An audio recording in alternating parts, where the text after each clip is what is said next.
He might not be from Krypton, but he's heads above the rest. His knowledge can't be questioned. You can put it to the test. So if you want to hear the truth and have nowhere else to go, I'll give you the solution. Just tune into his show and just kneel before Zod. Kneel before Zod. Kneel before Zod. Kneel before Zod.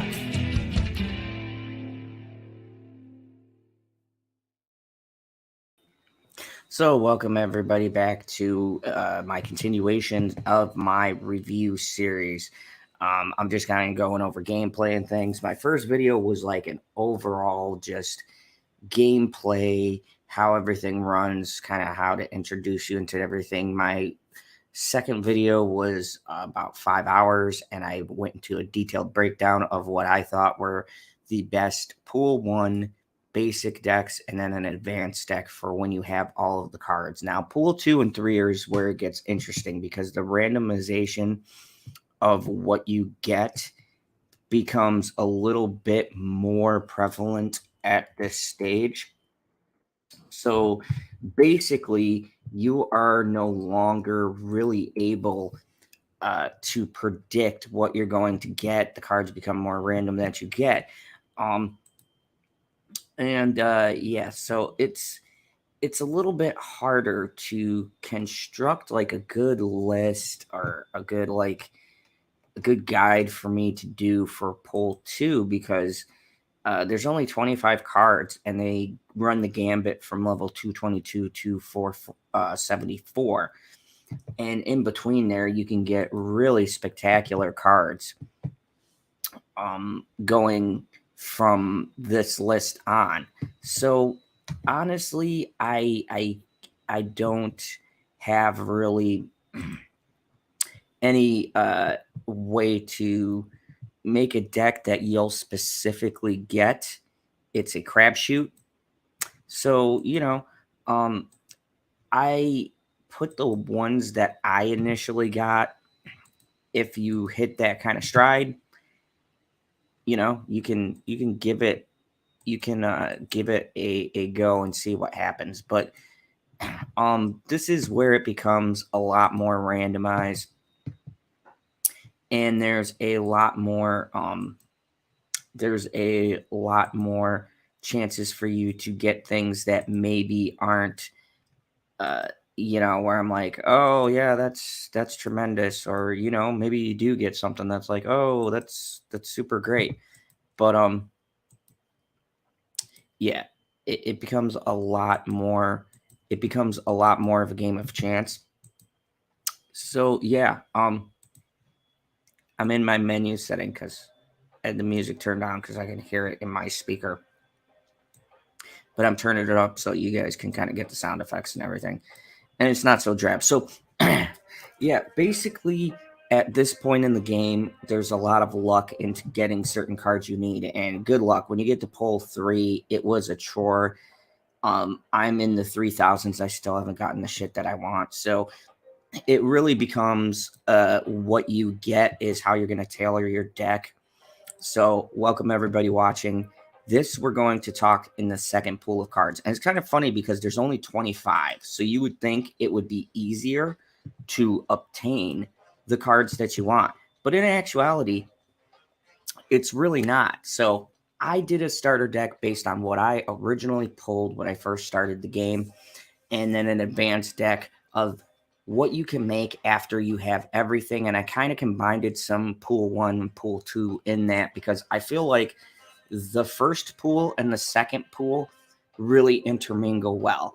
Tier 3 or Pool 3 is when you start forming your ideas for what you want to do. You start getting a lot more unique cards that are, I consider, like builder cards. Like these are cards you are building a whole entire deck on. Now, you have some of them in this one, but more of them show up really in your third pool. So let's talk about the second pool. The second pool consists of 25 cards, from collection level to 222 to 474. And you got Jubilee, Hobgoblin, Killmonger, Infinite, Sunspot, Iceman, Storm, Bucky Barnes, Swarm, The Collector, Agent 13, Scorpion, Sandman, Warpath, Morbius, Nikita, Vulture, Cloak, Shang-Chi, Okia, Ebon Maw, Sabretooth, Leech, Rhino, Vision. And there's a few more. Hey, Christine, how are you doing? I figured everybody who's up from farther away, so I'm just here snapping. It's a little late for me, but I had a shitty day and couldn't sleep, so I'm here drinking and just kind of going over the next pool. Hey, Lemon Pie, you're here for video number 3 in my snap adventure. Plus, I'm gonna do some grinding.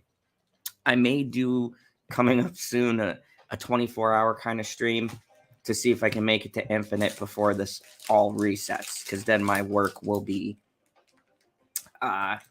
considerably harder. So let's jump into it. This is going to be less in-depth than my last 2 videos. We're getting to where the big boys play. You're getting to Pool 2. Pool 2 is where things get interesting. This is where you really start to get cards that you take stuff from Pool 1, take stuff from Pool 2, and now you got decks that are really good. You kind of start finding your play style, what you want to do, and where you want to go in the game. Do you like destroying cards? Do you like discarding cards? Do you like making overpowered, like, small creatures come out? Do you want one big giant, like, just destroy a person when this card comes out? There's a lot of cool shit you could do. So this is the basic Pool 2 that I came up with. The sassy game where you do what you want. Yeah. It's a very cool game. I like games like this, and as I've gotten older, I like more of these card games because there's a lot of strategy in it. You think 6 rounds, Marvel characters, cards. Where's the strategy? But it's now here. This is where you're looking at the cards specifically, and I've never been a deck tech kind of guy. I like taking suggestions, but for you guys, and being that I'm doing these instructionals and kind of helping you out with things that I tripped on, being that I got in on this game ground floor, I have sort of started to learn how to build things, and I've come across so many decks, and like, it's really fun to see if I can make things work that other people said can't work, or stuff like that. It gets a lot of creativity going, and it's just really relaxing, especially after a day like today. So Pool 2 is where you get one of the best cards in the game. I will fight somebody for Sunspot. Sunspot, to where I'm at right now, is used it literally in every single deck. Like, he is such a great card because for 1 power, so your first turn, you gain 1 energy each time you don't spend energy. You'll see a lot of decks that wait 3 turns. They'll throw Sunspot out and he'll have like 4 power by like turn 4 or so, right? So you pay 1 energy to get a card that takes the energy you could possibly waste and uses it as power. I've always liked this card.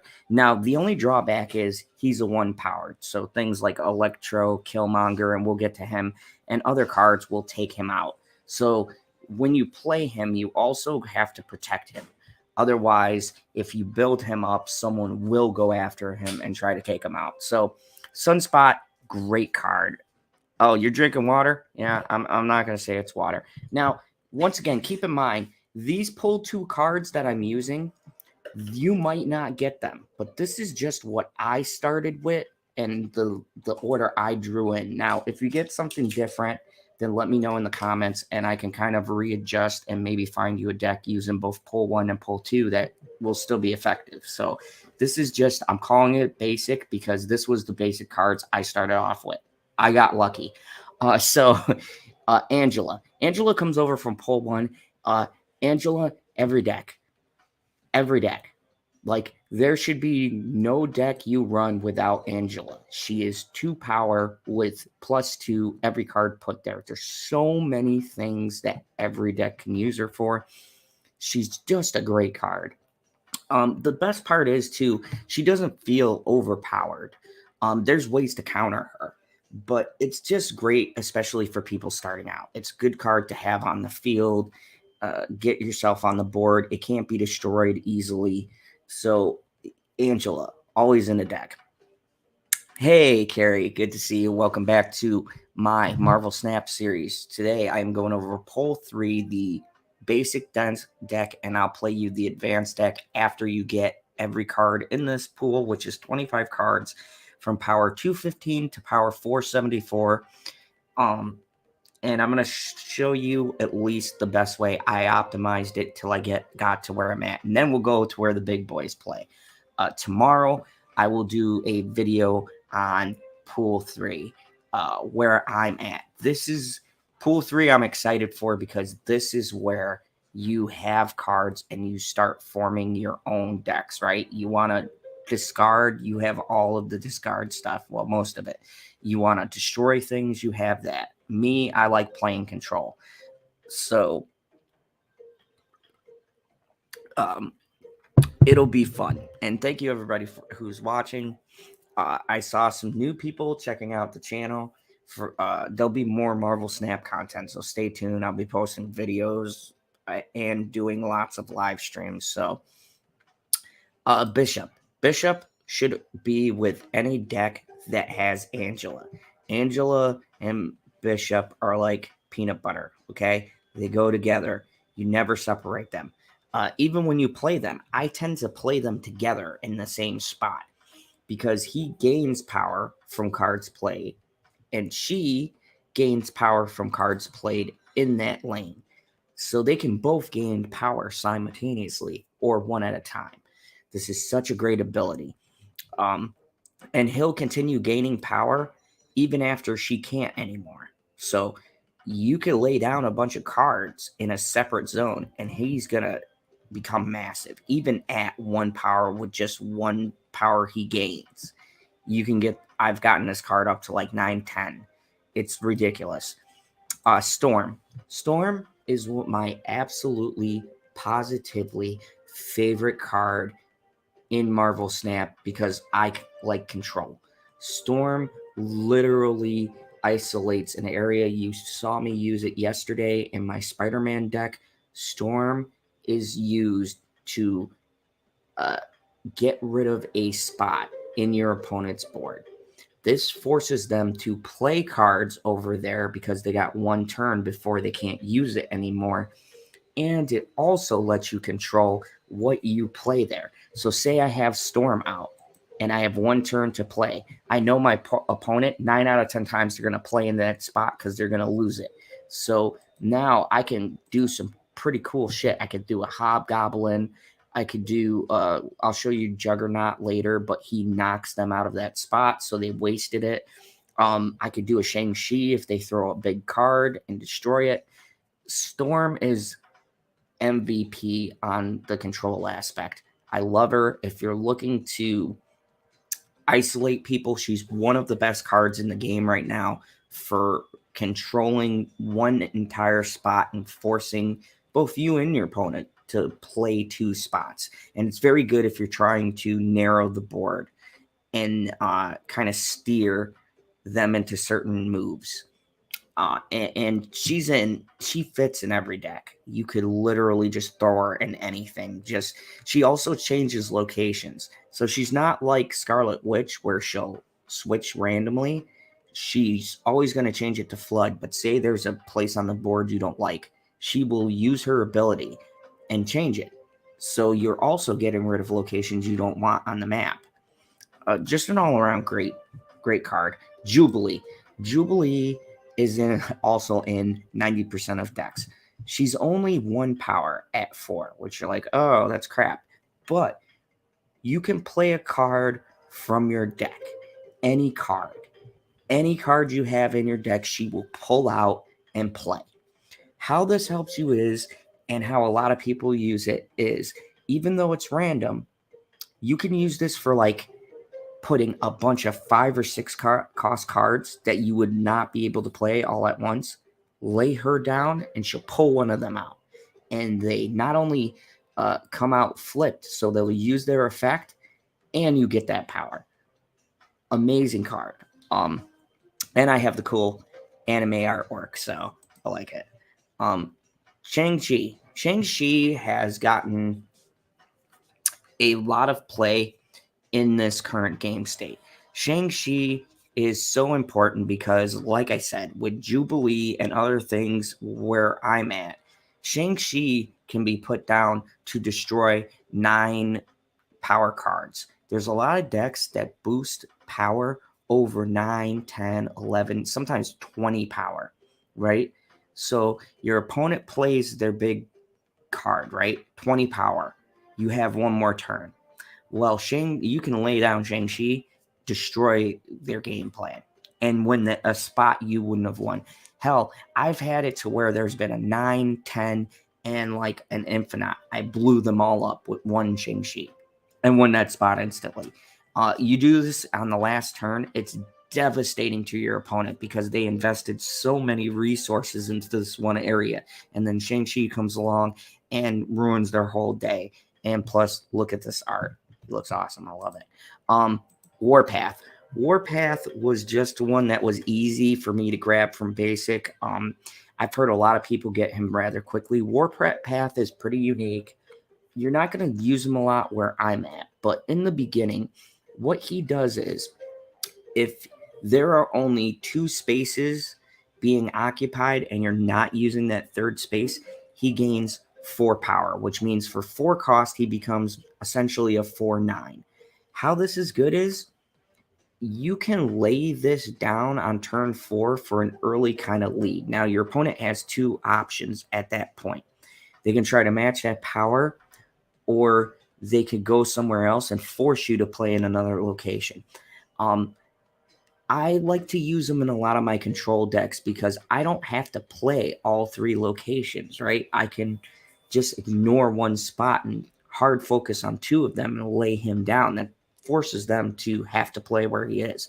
He's just a cool little card. When you get where I'm at, there's a lot of cards that will replace him, but I'd say in pool 2, give him a shot. He's not bad investment. Hobgoblin. Hobgoblin I still use now. He's in my spider deck right now. I use Green Goblin and Hobgoblin for the most annoying duel in the game. This one is a 5 cost, -8 on your opponent's side of the field. You can combo this with so many things. You could use a Daredevil, find out where your opponent's playing, send them a Hobgoblin. You could use this blindly and just, they have one area that they're not covering. Boom, you win that. You could focus all your resources somewhere else. You could even use this as a way to force somebody to have to play their like Venom or Carnage for destroy decks to get rid of him.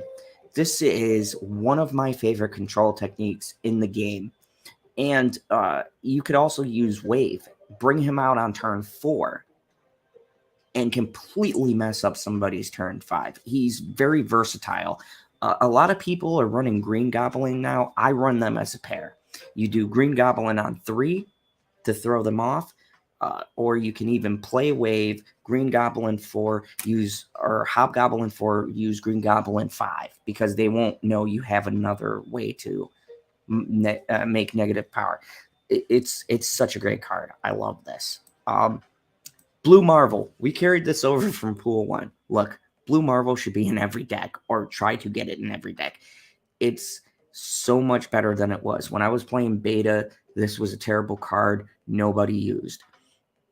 Now, everybody uses this card. 5 power for 3, but everything, this is non-specific. Everything gets +1 power. You could use this with so many. You could use this with Mystique, double his ability. You could use this with a Patriot deck, right? Throw Patriot down, Blue Marvel, or Patriot, Mystique, Blue Marvel. So now you got double effect on the Patriot and an additional +1 on the blue marble. He is in high demand. Start using him from when you begin in the game. You will literally use him until you're in end game. So great stuff. Infinite. This is where you obtain Infinite. Infinite is such a fun card. Infinite is also, he's kind of niche where I'm at, but you guys could use him in your journey to pool 2. He is so big that I guarantee you 99% of the decks you run into will not have an answer for him at all. So maybe slightly. So Infinite, he can combo 150 billion different ways. I have used Infinite since I first got him here in this pool till now. Now I even throw him into decks. I have a Hella deck, and he's the key part. This card will carry you right until the end of the game and beyond. This card can be destroyed and brought back. You can Jubilee it on turn 4. Now that's random. It doesn't happen all the time, but I've played games where I have used Jubilee and she pulled Infinite. Boom, first attempt. You could also use hold on, sorry, I got distracted there. You can also use him how he's supposed to be used. So his ability is, if you played a card the last turn, you can't play him this turn. So you can, if you're in a really bad situation, right? You're maybe winning 1 spot, but you're losing 2 spots badly, and you need a big card. You pull Infinite, right? You can skip your turn 5 and go to your turn 6 and play him. Now, why I constructed him in this basic deck is because if you do that, you can use Sunspot, right? You skip turn 5. He gets all 5 energy. He becomes a 6 power wherever he's at. And then, bam, Infinite turn 6. Okay, so you have a 6 power, which somebody's probably going to throw stuff there to try to counter your Sunspot. You misdirect and play Infinite for 20. Unless they are running a deck, and in this pool, a lot of people don't. Unless they are running a deck where they specifically overpowered 2 to 3 lanes. Past 20, you are guaranteed to at least win 1 spot. And that could be the difference between winning or losing a game. So,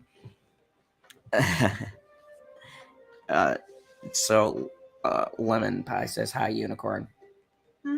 Lemon Pie says, hi, Unicorn. She waves. So, Infinite is key in Pool 2 of having your first big overstated card. I would always suggest doing this combo when you first start off. Now, when you reach where I'm at, and I'll talk about Pool 3 maybe tomorrow after I eventually hopefully sleep, you are going to use a lot of different combos with him. You can even use, and this is a little bit ahead, but I'll show you what I mean. The most popular combo, and what I first started off with was, I would use, I forgot they changed her to a 3. Okay, I would use Lady Sif, right? You use Lady Sif, discards the highest card. You make sure Infinite is the only high card in your deck. Or, maybe throw a few in there. But I use either Infinite and Chavez or something like that, right? So that they don't really bump into each other. So you discard Infinite on turn 3. You then take Ghost Rider, who returns a card into your hand. Hold on. Where the hell is my Ghost Rider? Oh, there he is.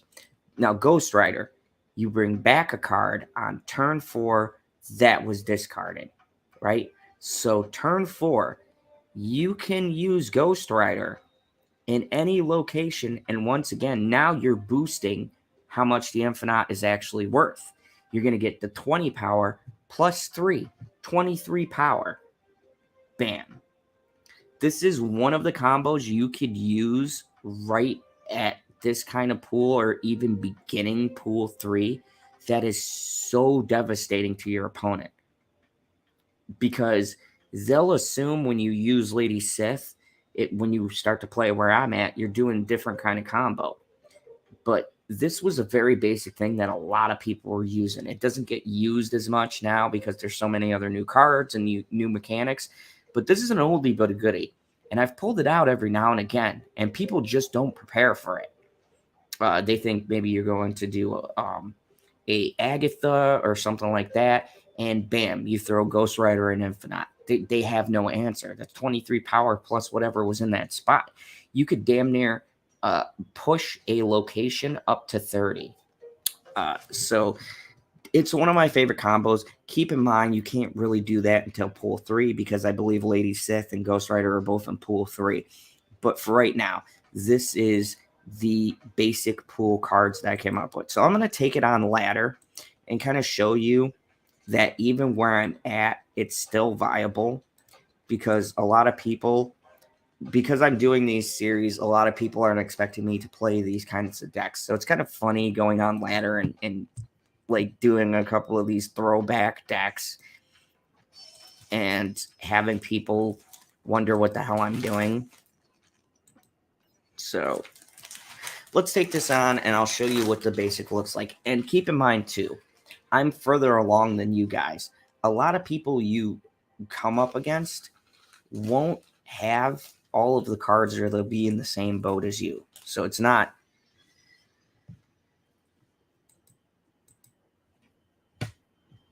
Hey, wasn't sure if I was going to watch on top of everything. My mom's in the hospital. I'm sorry. I hope she gets better, Rose. Yes, I do love Ghost Rider. Nicolas Cage. Exactly. I try to put Ghost Rider in everything. So here we go. Starting off with this turn, I have my Sunspot. I don't want to play yet. I'm going to play Agent 13. What Agent 13 will do is add a random card into my hand. So, and she's 2 power. So I'm going to throw her on the board. Ooh, that's a good random card to get. Wow. And I got my Infinite. Okay, so I'm going to try to go for getting Infinite to show you what it's like to have him on the board. Right now, I'm going to take my Sunspot and play him over here. Now, watch what this does. I have a leftover 1 power. So I'm going to play this. In Big House, I can't play 4, 5, or 6, so it's perfect for him. Bam. Look at that. He went up 2, and he's 3. Now, he'd be ahead by 2 if I was just 1 power, but because he has that ability, I can almost match him if I skip my turns, but I'm not going to skip this turn. This time, I'm going to play Bishop right by my Sunspot. Once again, I can't use 4, 5, or 6 cost cards, so that's not where I'm going to drop my Infinite. So I'm using my smaller cards for this space, right? I want to try to overwhelm and force him to focus on one side.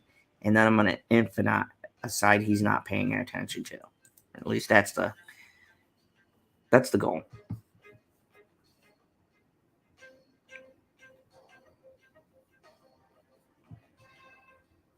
You're welcome, Rose. You hang in there. Interesting. He went for the Wolfsbane early. He's trying to pull out a lead because he knows that my Sunspot is there. What I'm going to do is I kind of want to show off to Jessica Jones. So Jessica Jones got changed to a 4 power or 4 cost, 4 power. She used to be a 5 cost, 6 power, I believe, with the same ability, which is if you don't play a card the next turn, she gains +4 power. So I can't do a turn to play Infinite next turn. So what I'm going to do here is I'm going to try to make this as big as possible so I can essentially win this spot. Or you know what? I'll go here because when they see this, they're going to ignore this. They might not ignore it though, because they know what Sunspot does. And once I wait that turn, he's going to be huge. Ooh, Patriot deck. I haven't seen that in a bit. Okay, he stole one of my cards. I don't care. I have Infinite. All right, now, this turn, I'm going to wait. Now, sometimes I will play something on this turn, or maybe I do a Hobgoblin right here or something like that, but I want to show you guys what Infinite does. So I'm just going to wait. All of this power is going to go into Sunspot. So he's going to become a 7. My bishop's a 2, so that'll be 8, 9. I'll be tied unless they play, which they're not going to. I knew they wouldn't because they wanted to answer this. Okay, so now I'm going to just play on a single spot. I'm playing here because typically people don't tend to play with Khazar anything, and whatever he plays is not going to match the amount of power I'm putting here.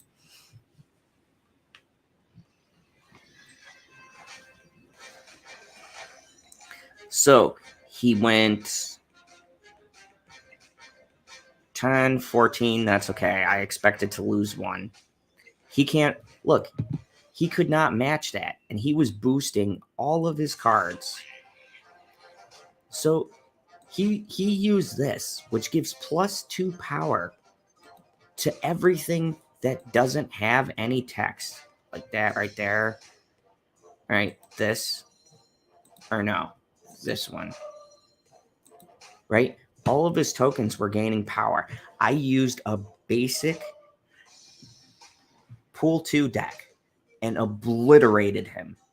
Like, sure, I had to give up the middle, but that's fine. I need 2 spots, not 3. So this is the power of Infinite. Now, normally I use Infinite as a last resort if I absolutely can't win. I much prefer to play out my turn 5 rather than let the opponent have it. But this is high level play. What I'm talking about for you guys is you're at a lower level. People don't think all of their moves through because they haven't gotten every mechanic. They don't know the game yet. So you can do random kind of gutsy plays like that and still win a game. So there we go. That gets upgraded. I'm not going to upgrade anything yet. There's my missions. Good. Oh, play 6 cost cards. Almost completed that one, not even trying. Okay, so now that was the basic. That's like the deck I would suggest you to build once you hit pool 2. Now, if you notice, there's still pool 1 cards in there.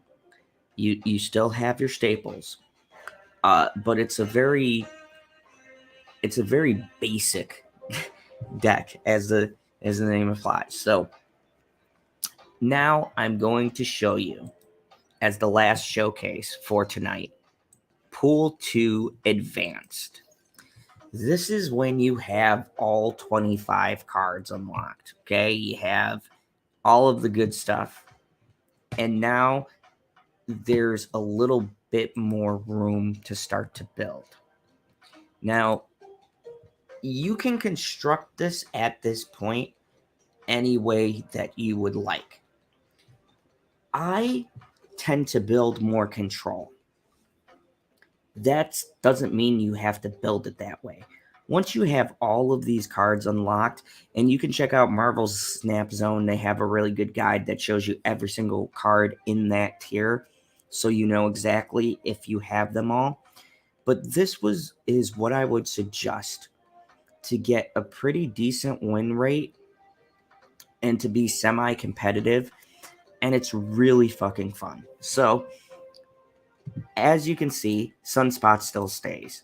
Nightcrawler makes a return. So I added stuff from Pool 1. I love Nightcrawler's mechanic. I think it's very useful.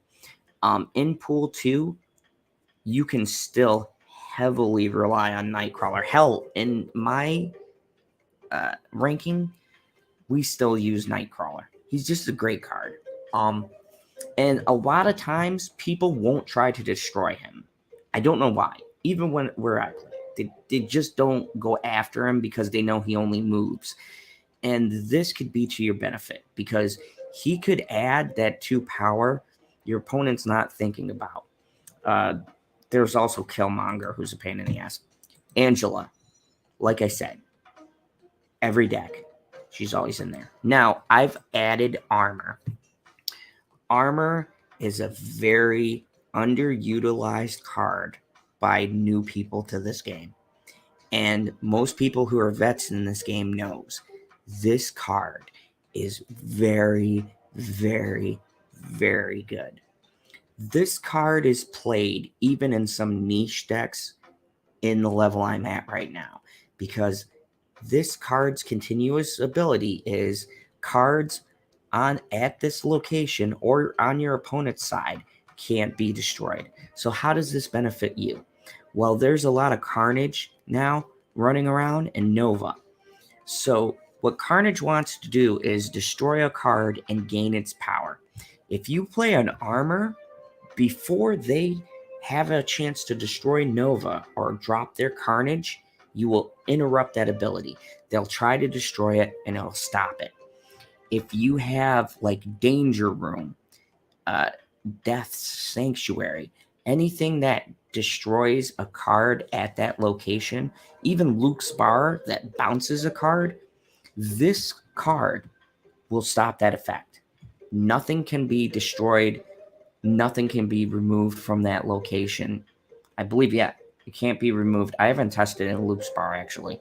But it cannot be destroyed while it's there. So what you do now, as an advanced Pool 2 player, Sunspot, Nightcrawler. Always go where Armor is. This guarantees you protection. So you can continue building his power while being protected by him. Now, Storm. I've already said enough. Storm should be in your deck. You want to force people to play into your game plan. I've seen, and now look, my strategy might not be the only strategy out there, and I get that. And that's the great thing about this game. I've seen a lot of really weird shit work in this game. But me personally, I like the idea of people playing where I want them to play. Okay? Playing into my game plan. I'm not trying to catch up on my opponent. I'm letting them think that they're playing the game they want to play till I drop this card or I drop Professor X. And then they realize they were always playing the way I wanted them to. I like that feeling. I'm a villain. But this is good if you need a location stopped. Now, I'll get to in Pool 3, they have Scarlet Witch. She's good as well. Me personally, just my personal preference, I think Storm is better than Scarlet Witch. A lot of people will say I'm wrong. They both have the same effect. When they're flipped, the location changes. The only difference is she locks the location down and Scarlet Witch completely changes it to something random. I don't like that kind of probability, so I will always go for Storm because I know what it's going to change into and I know what can be used. So my personal recommendation, always put Storm in your deck, especially towards the end of your Pool 2 run. Oh, God, that's good. Okay, now, Killmonger. Killmonger is your best friend. When you get out of Pool 1 into Pool 2 and you start advancing, a lot of people will still be running decks that swarm the board with low cost cards, ones galore, right? The deck that I showed you to build in the previous guide, the Kazaa deck, is solely dependent until you get where I'm at and you modify it and tweak it. It's dependent on having one cost cards to play. That's its whole thing. Killmonger destroys all one cost cards. It's why I said use Armor if you're going to play Sunspot. he will destroy your sunspot and the other person's card. He does not discriminate. Anything that is a 1-cost card on the board, he's destroying. This is excellent. No, I'm not having any issues, just tired. It was a long day. a bit. It was a hell of a day at work. People just being people, pissing me off. But no, my days have been. I'm gathering a lot better than yours, so I hope your days turn out better. So Killmonger, he is a great counter. I would suggest playing Killmonger in a situation where you have a sunspot that's getting out of control. Oh, I'm drinking Red's Wicked. No. Nope. I bought it for you.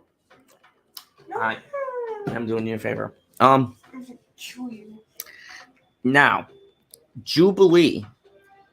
Jubilee can be used to pull American Chavez or Infinite. Now, there used to be a bug in this game where if you put Jubilee and American Chavez together, she would automatically pull American Chavez every single time. And American Chavez was also 10 power. So you would put Jubilee in your deck, she'd pull American Chavez, and you'd have like 11 power in one spot. I think they fixed it because I don't always get American Chavez anymore. So, yeah, she's good to have.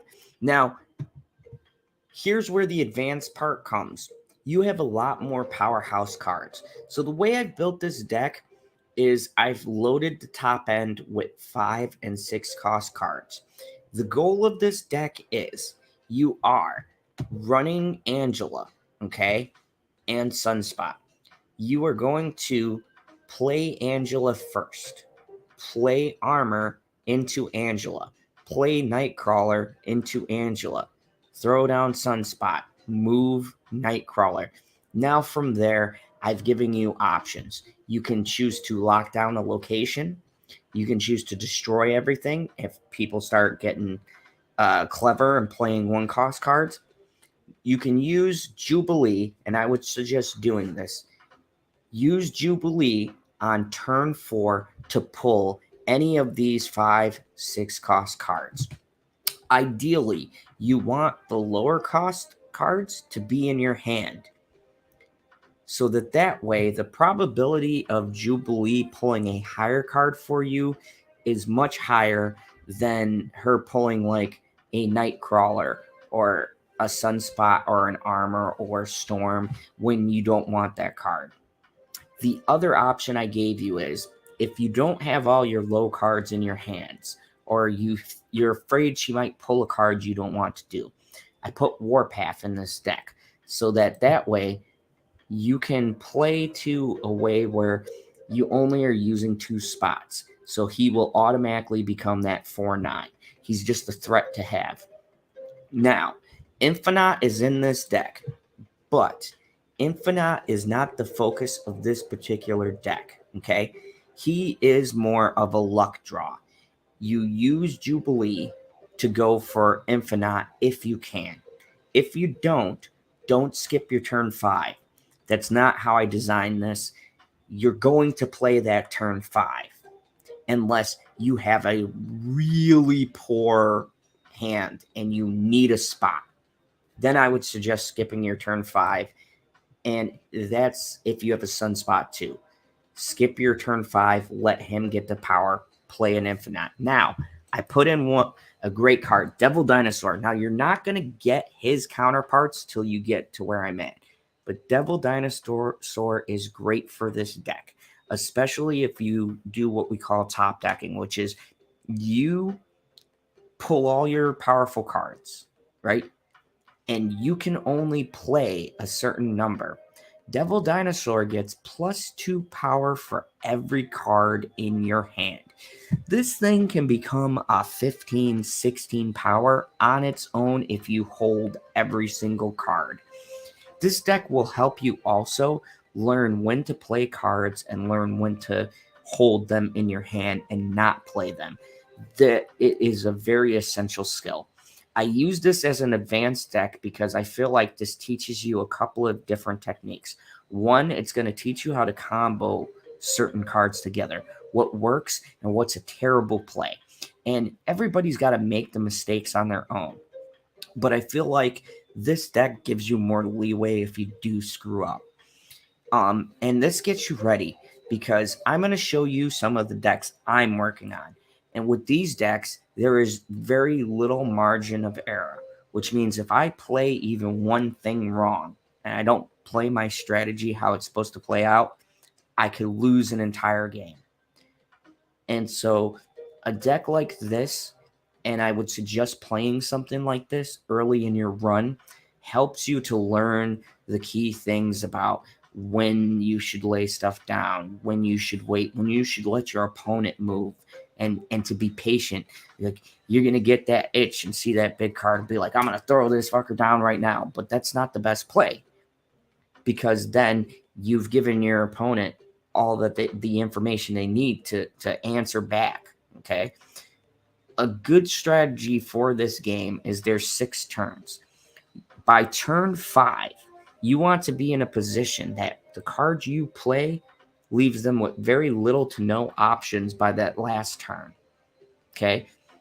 That's the ideal position you'd like to be in. But you also want to be in a position that if they put you in a bad way in the start of the game, you can dig yourself out of it. Because I've literally had games where I was losing every single spot. It was turn 5 and it looked really bad. But because of what I was holding and I was patient, I was able to win it in 2 turns. And it's totally possible. A game could literally switch on the last turn. You could be losing the whole entire game and then just bam, drop something and win it. But you have to be smart and really play to the strength of what your deck is. So here we go. I'm going to show you the last deck in this deck tech, Pool 2 Advanced. We're going to go on the ladder. I played 10 games with both these decks, switching on and off. For this first one, the beginner one I showed you, I won 8 out of the 10. For this Pool Advanced, I won 5 of 5, so I tweaked it and redid it. So this is a modified kind of version, and I'll kind of show you how to play it. Now, keep in mind, this is when you unlock all 25 cards.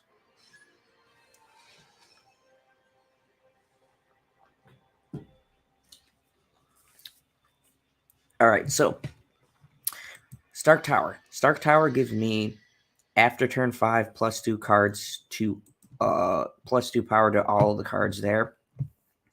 Now, I have Sunspot right away, right? Now, the first impulse for everyone is to throw this down because it starts gaining energy. I'm a little bit different. I'm willing to give up that 1 power and play it on 2 and bank the extra 1. This also makes my opponent guess for a turn or 2 what deck I'm playing. Part of this game is also the psychological aspect. Don't give your opponent time to figure out what you have. You ideally don't want them to know till the very last possible second. So this is great. This is one of my new favorite places. It's called Pegasus Lab. It gives everyone +5 power. Now, some people like to get crazy, play their big stuff right away. Now, I don't have Infinite. So because of for the sake of this, I ran out of time. Oh, they quit. I was going to try to Jubilee for if I guess they didn't have the cards they were looking for. All right, well, okay.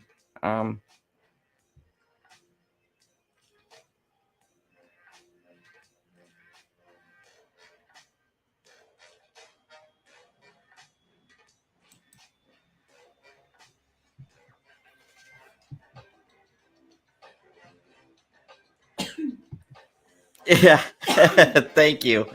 Thank you, Lemon Pie. I've literally have that happen. I'll be turn 4 or 5 into a game and someone will up and quit. I gotta admit it's cool, but it really pisses me off because I don't get the max amount of cubes and it really hurts me on the ladder. Uh, which is why, out of respect for the people I play, even if I know I'm not going to win, unless I'm really high on the ladder, I'll give it to them because they earned it. Like if I go all the way to 8, I feel like a dick just cheating someone out of that 8 because I can escape and they only get 4. It's like if they beat me and they did a really cool job and it was some shit I didn't see, I'll be like, you know what, you got it. You deserve this run. Like I feel like that's almost like kind of robbing people, but that's the way they design the game. Um, with situations like that, I wind up running out of time, and that sucks. So, all right, we had some really good effects. This one's pretty good. Karma Taj works well with a deck I'll play later, but on reveal effects happen twice. So I could use this for Killmonger to do his destroy one cards cost twice just to be a dick, but I don't have a lot of other cards in here that'll really benefit from that. So we're just going to kind of play this turn out. Now, this is where Killmonger's going to come in handy. See, I'm just waiting. I'm going to see if he's going to play a lot more one-cost cards or if that was a one-off. Okay, so I could play armor right now, but there's really no point in me throwing out my armor when there's nothing out here and I don't have one-cost cards to protect. And this is what I mean by your resource management and how you play the game. Don't let people see your plays early. It may seem like I'm losing advantage, but look at this. I'm starting to figure out what they're doing. Right now, they just played 2 one-cost cards. I have my Killmonger sitting right here just waiting, right? But I'm going to be a bit of a dick. I'm going to let them believe I don't have a play. Now, I didn't play anything for 2 turns, right? Infinite can be played when nothing is played. So they're going to throw out a high-powered card. What they're not going to expect coming is a 20-power card dropping. So, and I'm not even going really to use this armor because, once again, there is no point in me using this armor. So I'm going to let him have that. Okay, he protected the one-cost cards. That's fine.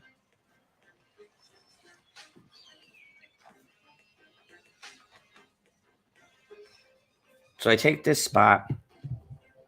Now, here's the deal with this. I can't take this armor down unless I move it or whatever else. So I count this as lost. My focus is going to be this position right here. So what I'm going to do first is I'm going to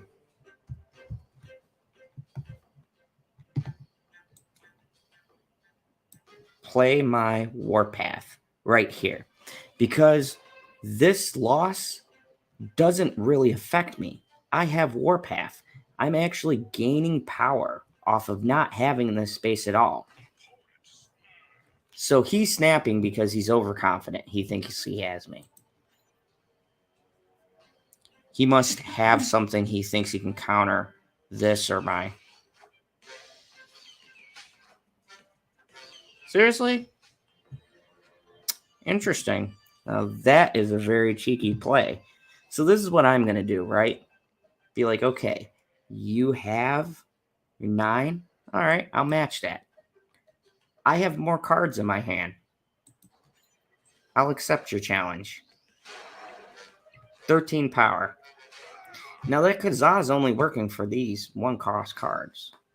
He's not bringing anything substantial to the table.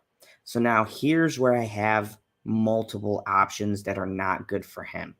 I have a feeling even if he drops a bunch of one costs here, a bunch of one costs here, it is not going to match up to what I have. Now I can do Iron Man and make this like 48, make this 40.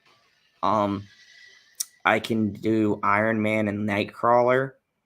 I could do an armor and something else. I mean, but you know what? Just because he tried to do my own move on me, I'm gonna do this because he had to be a prick.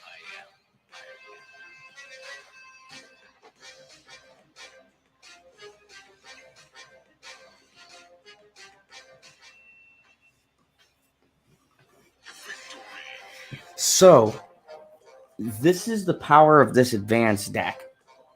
And like I said, to me, yes, certain cards aren't that great, but I'd like to think that the card is dependent on the person using the card, and how you play the game as well factors really huge into this game. I've seen a lot of cards I thought were garbage that people use and make it look like it's the best card. And literally, these are cards that are never played ever in any deck. But someone is just like, hey, I got this crazy idea. What if I do this, this, and this? Right? And they make it work. So, a lot of winning games, at least to me, is not just the power that you're presenting on the board or the ability of the card. It is the power of your thinking and logic and outsmarting and outmaneuvering the opponent and what they're doing. Now, I got kind of cocky there, but I know I figured out what deck he was running. But that could have turned on me. He could have played like 5 cards here, boosted them all off, and maybe some crazy random stroke of luck. He had a Spectrum and an Onslaught. Now this spot is 30, and I lost. But I was pretty sure about what he was playing. So I was able to do something a little bit more sly, a little bit kind of dickish. I went 40 over. I didn't really have to boost that an extra 20. I just wanted to make a point. So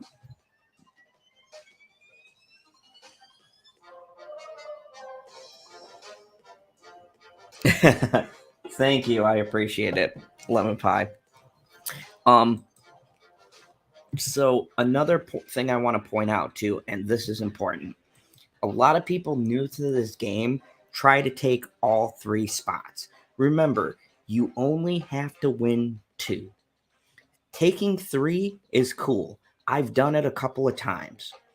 But focus on one spot first and feeling secure there. Then move to another one. And make your goal to always just take one place. Don't try to micromanage the whole board. You will drive yourself crazy. And I think statistically, it's really hard to control all 3 spots unless you have a deck that's designed to do that. There are some decks, it's called spreading your power. Some decks are designed to just massively flood everything and make your opponent kind of scramble, okay?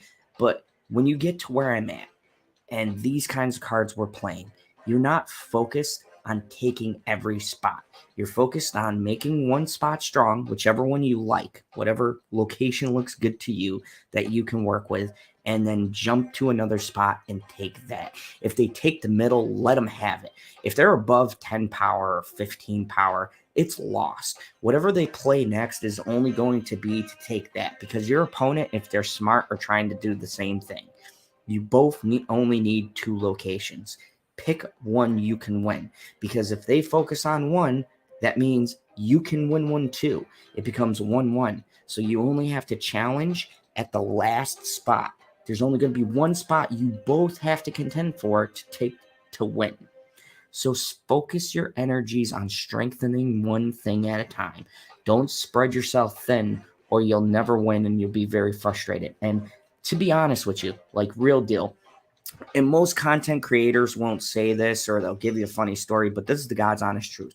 I used to try to steal every spot on the board. Maybe it's my vanity or not understanding. And then I was watching a couple of YouTubers, and I remember, I think it was Banks, he's a YouTuber, and he said, just focus on 2 spots. And it never dawned on me. I was trying to win every single spot, and I was getting nothing. Or I'd get really high-powered one place, and I'd lose 2. Or I'd win 2, but then I'd lose 1, and they'd overpower me in the other.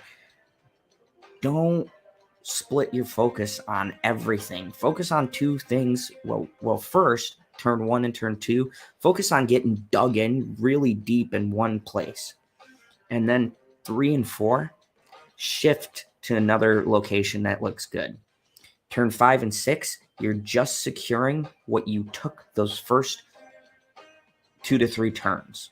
4, 5, and 6 turns should be solidifying your lead in whatever spot you want. And if you can't take it, move on to a spot that's not guarded or has the least amount of power. Because if you don't, you're going to lose all the time. And that's the best advice that I can give you. Don't try to be everywhere at once. Win one location between turns 1 to 3. And then between turns 3 to 6, focus on winning a second location and strengthening your position in the first one you took. Okay? Make it impossible for them to take back those 2 locations.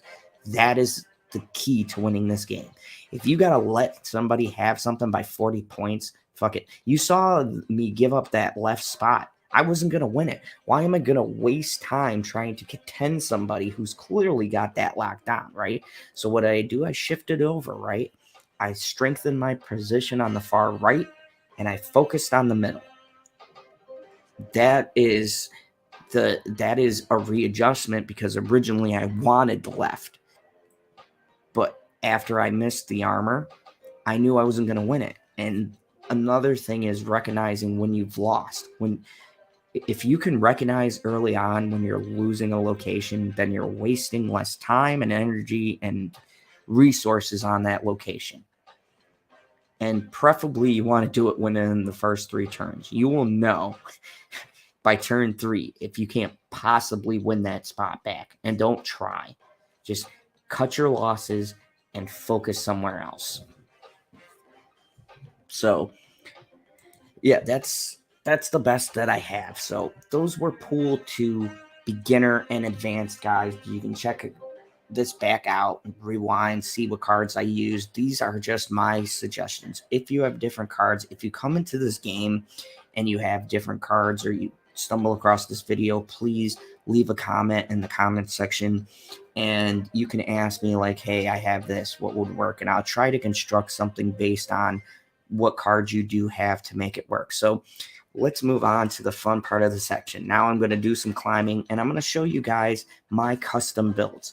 These are decks that 100% you won't be able to make, but they do some really cool shit. I like making very unique things. And a lot of them I do to a theme.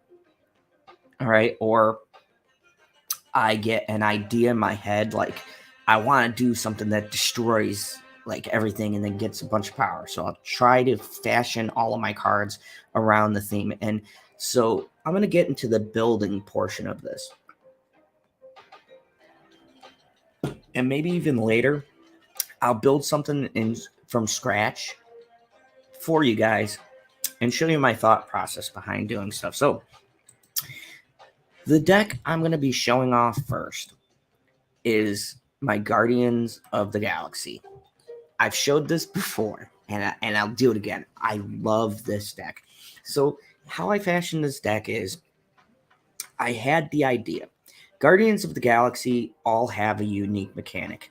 They have an on-reveal effect that says if a card plays in this spot, they gain X amount of power.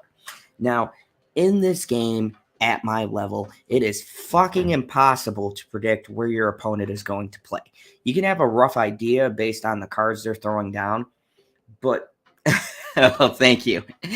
I do feel like the Emperor sometimes. So I love the chance mechanic, but 9 out of 10 times, it's really hard to predict where your opponent is going to play. So how do I get around this? Control. 90% of every deck that I built is all based on control. I love controlling people's actions. And this game is great because there's a lot of tools, especially where you get to where I where I am in the pool, where you can force people to move exactly where you want them to move. So let's break down the lineup, and I'll kind of give you the overall gist. And this deck's kind of a fun deck. I have played it on ladder and had some success. It's been surprisingly effective because Guardians of the Galaxy are not good cards if they aren't used in a specific kind of way. So when I made this deck, I tailored the deck. Instead of making it all about one particular card, I tailored it to their particular ability. I said to myself, this is all chance. What can I do to make it so I take the guessing out of where my opponent is going to go? Now, there's very few cards, even at my level, that can do what I needed to do.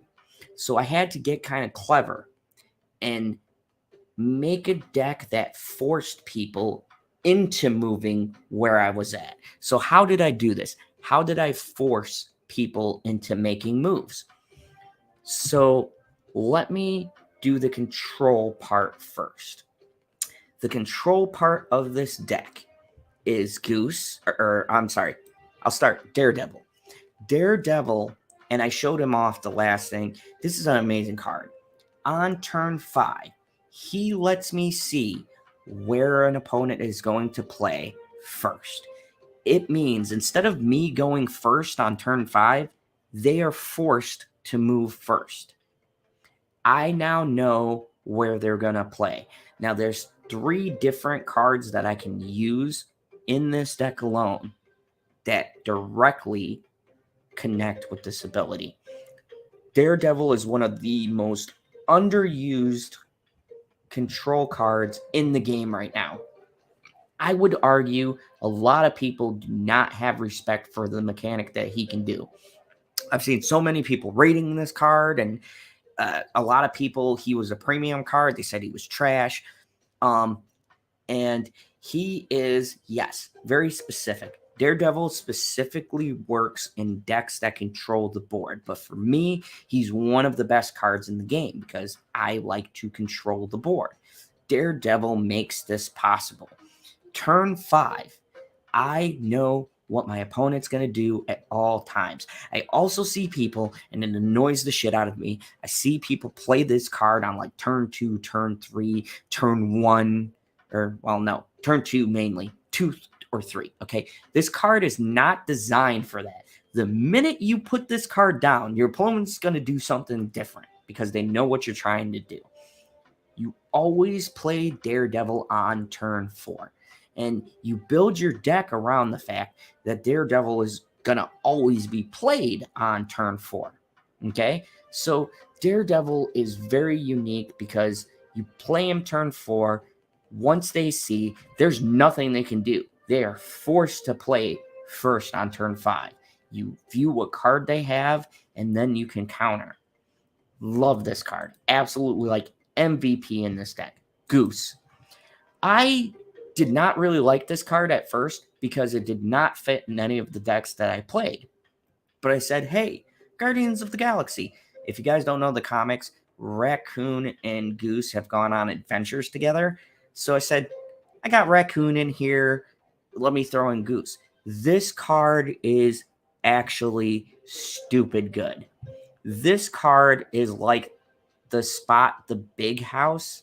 That's a location, but it's a card. And what it says is nobody can play 4, 5, or 6 cost cards. You play this in a lane, they cannot drop a big card there. They can't do it. And you can drop smaller cards that have big effects. This card is actually pretty disgusting in a control deck because there is nothing that they can play past 4, 5, and 6. Even if they drop an Angela, right, and then a Bishop, they have to play smaller cards just to get the effect because this shuts it down. So Goose is a great card. Now, next card that I really like, and these are just the control pieces of the deck. I'll get to the heavy hitters but I tried to keep them all Guardian themed. Storm. I've said this every time. You guys know what Storm does. Cosmo. Cosmo is very under. I got this card on a deal when you got Wave, Cosmo. There were like 2 new cards back to back. Everybody used Wave.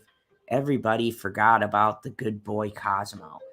Wave is great because she reduces all cards to 4-cost cards.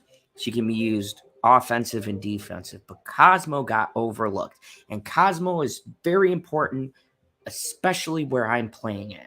On reveal effect abilities won't happen. That means Magic, Sarah, anything with an ability that's high powered or even low powered, if it flips, this card cancels it. This has disrupted and disturbed so many decks. Venom, Carnage, anything that needs a flip ability in order to play and get the benefit is immediately canceled by this card. You play Cosmo. Hold on. I got excited. Sorry. You play Cosmo and Goose in the same space. Holy shit. Your opponent cannot do nothing. Now, the only drawback is that at that space, I would not be able to play a Guardian because they're on reveal abilities. But I can still play Daredevil. I can still play Doctor Doom. Well, no, I need his flip effect. I could still play like a Daredevil or something else. Like, I could do Goose, Cosmo, Daredevil. That's 2, 4, 5, 6, 6, 7. And what they could do is virtually nothing. They would be able to not use this spot effectively at all.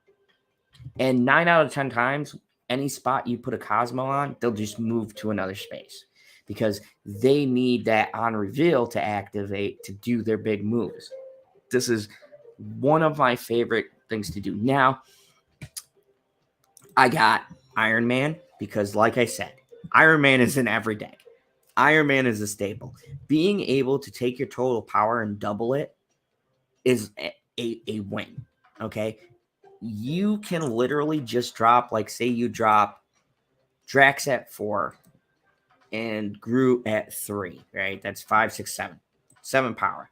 And then you drop Iron Man. Now you went from 7 power to 14. The difference maker is tremendous. There is so many times where I was losing and I pulled Iron Man and I threw him down and won. Even if it was by a point, it was still because it was doubled. I won by a point. Iron Man will save your ass in so many games.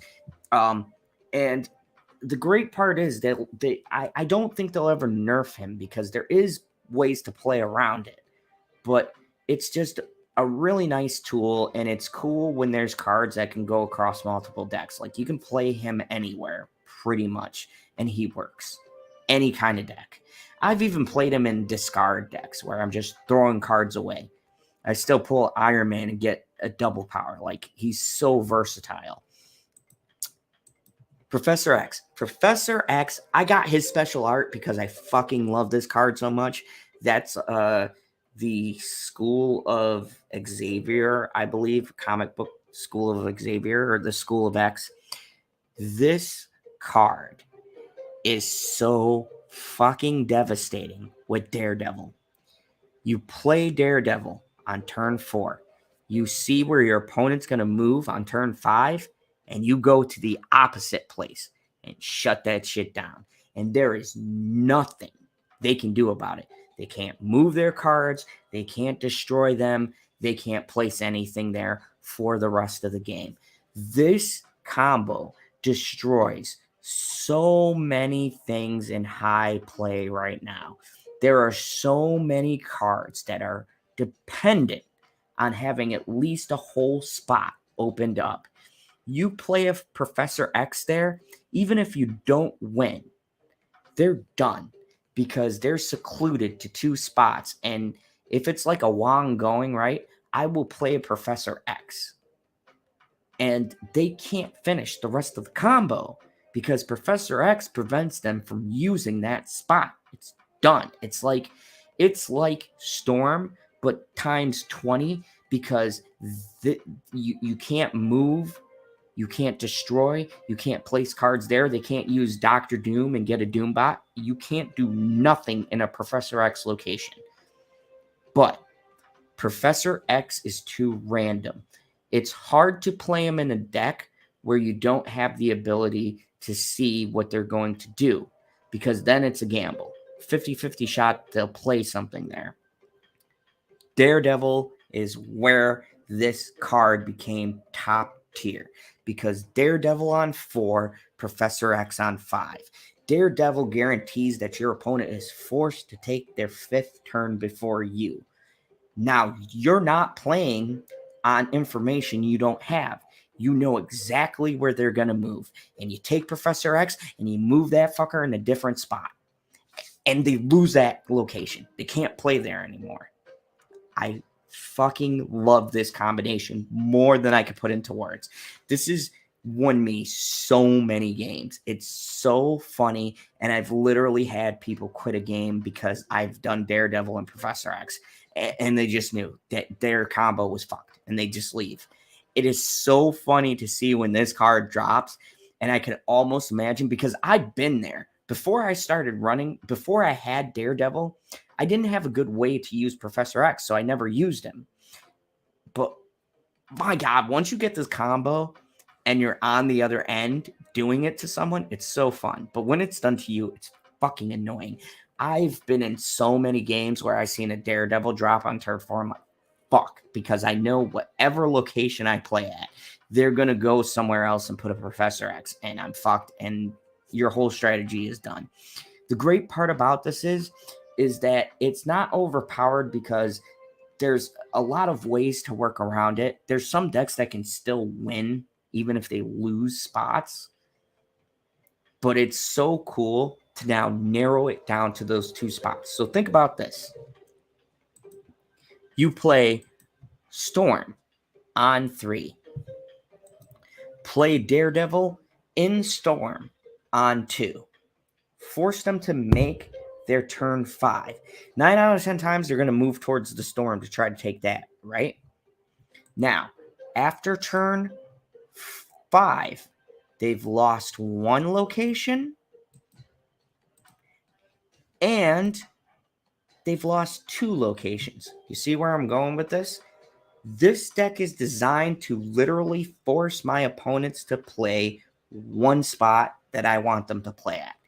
That's how you get Guardians to work. You can only trigger their abilities if a card is played opposite to you. I'm forcing people to play me in a spot I choose. That's how you make Guardians work. Any other way, I've tried tons of different combinations. The only way to make Guardians of the Galaxy work how they are intended to is to force your opponent to only have 1 or 2 lanes to play. If you have 2, you have a 50% chance to guess which one they're going to go to. But if you have 1, you 100% know where they're going to play every single time. I love it. Now, I don't always get this combination, but even if I narrow it down to 50%, I got a 50-50 shot at which way they're going to go. That's a lot better than like 3 spots I don't know where they're going to go. So the whole point of this deck and the Guardians of the Galaxy deck that I built is to narrow the field to force opponents to let me activate their abilities. Now, why do I care so much about this? Well, Guardians actually have really good abilities. The problem is they're not played in this meta because there is no way to predict where your opponent's going to go.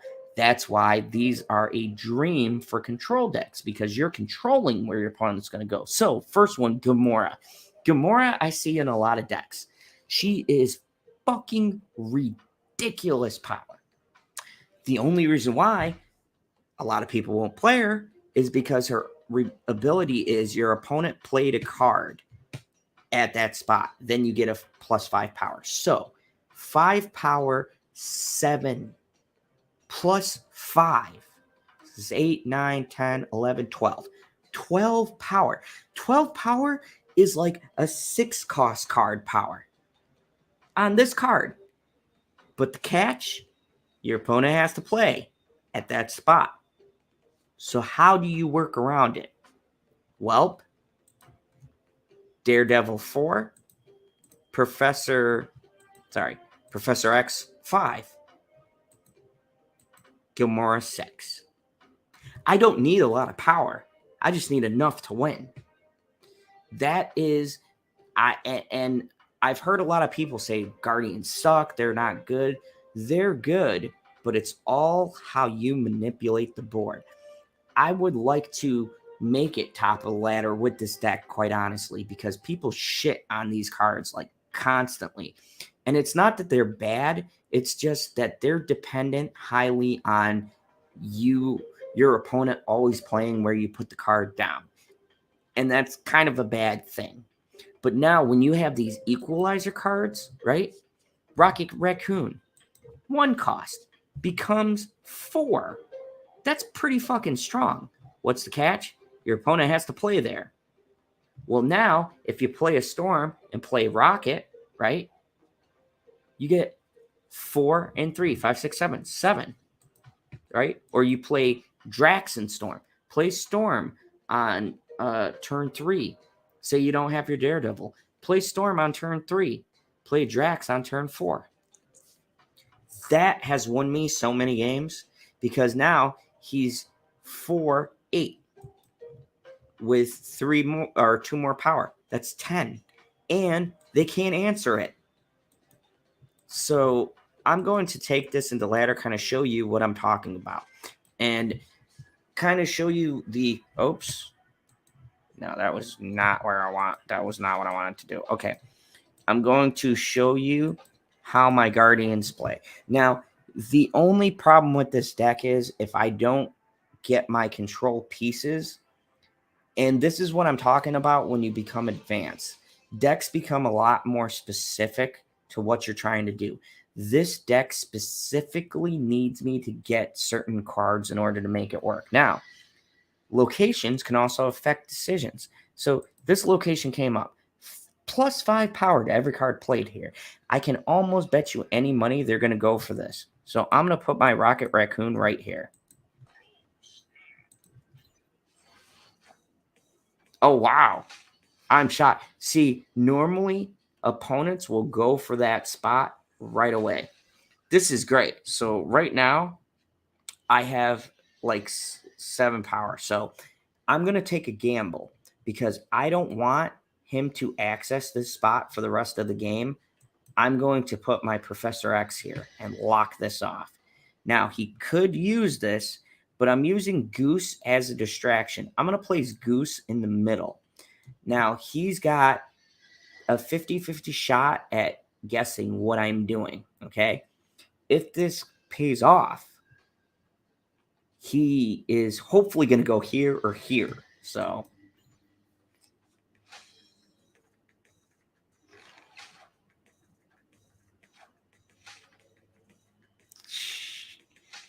well, so he put his 20 power card over here. Now, good news. He used the Infinite on that spot. And why he went there is because the Goose wouldn't let him play in the middle. But this isn't a loss yet. He just used his biggest card in a spot that can no longer be won. Okay, so now I still got plays. So what I'm going to do is I'm going to play my Cosmo here to kind of complete the Trinity, right?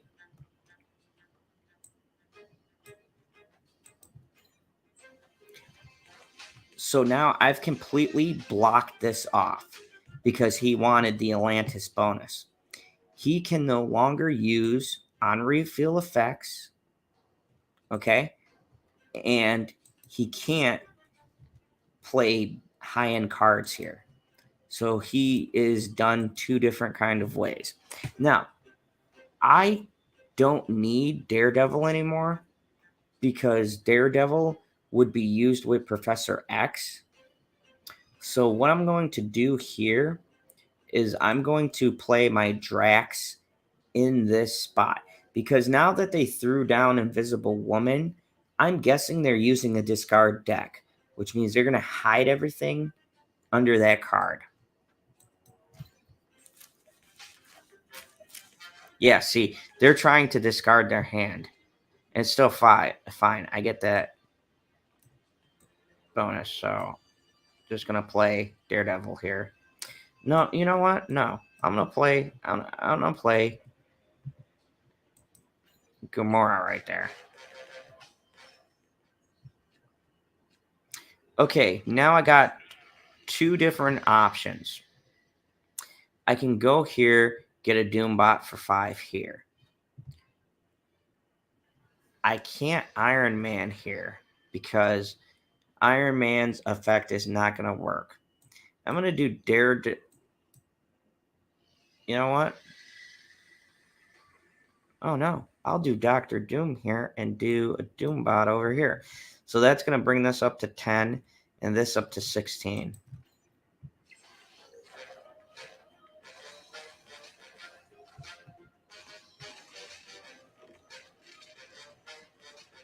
I still win.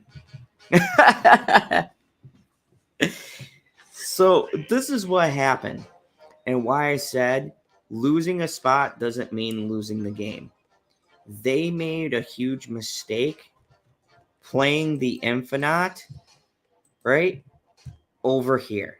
Now, I did take a gamble playing my Professor X because I had nothing. I could have easily like locked this off, played Daredevil here, locked this off, right? And they wouldn't have been able to do any of these plays. But that would have left this open. Now, had I left this +5 power to every card for the whole entire game, that would have been stupid because they had Swordmaster, they had Magneto. Invisible Woman means that they're playing a discard deck. What they're trying to do is get rid of their high-powered cards. They use Hela to bring them all back, okay? But once I saw Infinite come out, that's the highest card she brings back, which means they didn't draw Hela yet. They used Invisible Woman to try to fake me out, right? And then hide Magneto to pull my stuff towards me. The only thing I had left to pull was Cosmo. And when I played Doom over here, that bumped this to 7. The highest powered person they had was Swordsman at 6. Would win if I just had him and him, but I didn't. I smartly played Doom over here because I was originally going to just double my power, but they would have moved that and I could have probably lost because it would have just brought it up to 4 and he would have been 6. So that's the thing with playing this game. It's not just knowing your deck, but knowing your opponent's deck and knowing your own capabilities. And plus, I got him to raise to 8. People who see a Guardians deck, man, I'm telling you, they honestly think Guardians of the Galaxy suck, and they will raise you. Like, if you pull out too many Guardians, they'll raise you thinking you have garbage. But once again, it's not what cards you're using, but it's how you use them. I'm a strong believer in this game, except for maybe 1 or 2 cards. Any card can work for you. Granted, when you get higher, it's a little bit harder to make certain things work because at that point, everybody's running a more advanced decks and there's nothing, you're seeing the same stuff. So playing something like this could be really bad, but at the same time, there's a lot of creativity, and some of winning a game is doing something your opponent doesn't expect you to do. Nobody expects you to run a Professor X, a Daredevil, a Storm with Guardians of the Galaxy. But I've built in several different ways, right? I can literally just shut everything down, and I don't need big power. I just need enough to beat whatever they're playing. So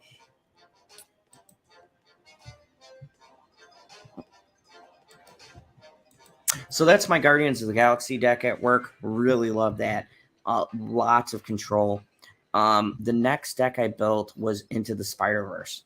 Big Spider-Man fan. Showed off this deck yesterday. This deck is all about controlling the board again, but it's a little bit more fun. There's a bit of a move mechanic to it where I move cards on purpose in order to set up for Miles Morales. Now, Miles Morales, I eventually want to build a deck just for him, but for right now, I've tailored this Spider-Man deck so that I can put all the Spider-Men into it and Spider-Women. So he's a great card. And it's a really weird place because nobody plays move decks. So nobody's playing Miles because his ability is tied into moving things. But I've unlocked him, and there's so many different possibilities for him in the deck. He's a 4/5, but if you move anything, or if anything moved, he costs 1. You can play him on turn 2. I've done it. For 5 power. That is ridiculous. There is a lot of possibilities. You don't even have to play him at turn 2. I just like doing it because it's funny. But you can hold on to him as a 1 cost, right? And then play on turn 5 like a Spider-Woman. -1 everything. Get 7 power. Drop a Miles. Bam. So you can play him on turn 3, right? You can do like say, or say turn 4. You play. You've played Nightcrawler, Scorpion. There's no more use for them, right? Miles, use Venom to take their power, or use Carnage to destroy them all and get more power. Use Polaris, right? Use her on turn 3, move something. Turn 4, play Miles. That's 10 power. Really, really love this card. I'm really trying to, I haven't had the time to, but I'm really trying to play test different decks where I can utilize Miles as soon as possible, and also kind of build off of his power. Now, the thing about Miles is he's not very flashy. The best thing he's got going for him is he can be played so early. You could literally play him on 1, 2, and 3 as a 5 power card. That's huge because most 1, 2, or 3 power cards don't have 5 power unless they are like a vanilla card that has nothing special to it. So he's a really interesting card to kind of start crafting decks around. So let's jump into this next one. First, I'll show you Into the Spider-Verse, and my last deck I'll be showcasing, and then do some climbing and call it a night. The last deck is literally one I put together at like 2 and 3 in the morning. I don't know if it's going to work very well because I was super fucking tired. Okay, now, Bar with No Name. This sucks. I hate this one. Whoever has the least power wins. It essentially means the first person to put something here is going to win. Unless, of course, you have a deck that takes people's power and makes it negative. In which case, you can make it negative on their side and then win. So for this, lucky for us, I have Hobgoblin and Green Goblin. I could literally play Green Goblin right here, give them -3, and win with 0. So I don't really hate it in a deck like this, but under normal circumstances, I would not like to see Bar with No Name. Here's another. Jesus, I'm getting all the negative ones. So here's another one. Jotunheim. Each turn, a player loses 1 power. This is what I mean, where locations will really screw your games over. Yeah, I'm gonna wait the full 3 turns. So, ooh, Daredevil. This is what I mean. See, look, someone played Daredevil on turn 2. Never played Daredevil on turn 2. Now I know they're gonna spy my card on turn 5. So what I'm going to do is, I don't have a goblin yet. I'm just gonna play right here. What the hell? Why am I running out of time so soon?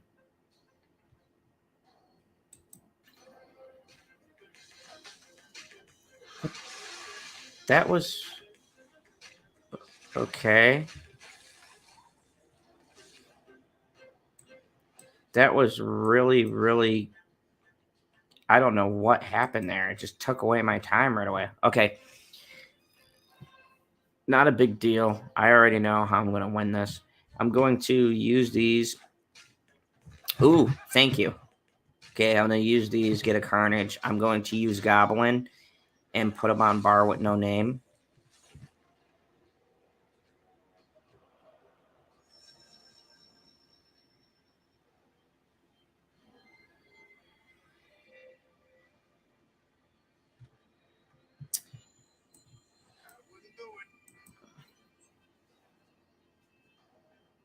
So I'm letting him read this because I know he's going to try to counter that. That's fine. Okay, so I'm going to use Hobgoblin right here for him to lose that spot. I'm going to use Polaris. No, I'm going to use... Because right now he's got 0. He's at -1. Yeah. This is a case of getting really bad spots. And this is what I'm talking about, where especially the level I'm at, locations screw you over so bad. Now, remember what I said. I'm not winning that spot over there, so I'm taking this spot from them.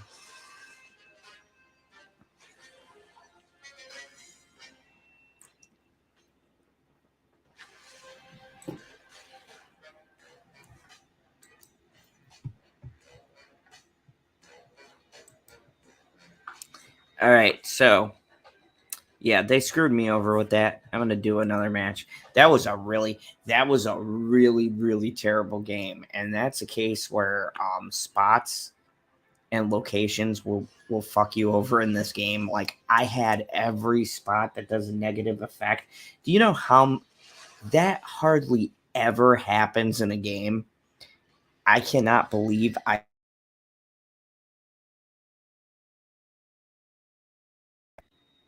Sorry about that. I got all 3 locations that do negative effects. That's got to be some kind of record.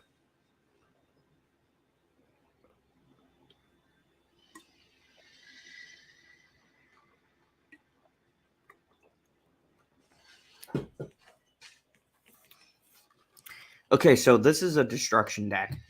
How I know is they're playing Hood. Hood is -2, but he puts a 1/6 in their hand. So I'm going to play Scorpion right away and give everything in their hand -1.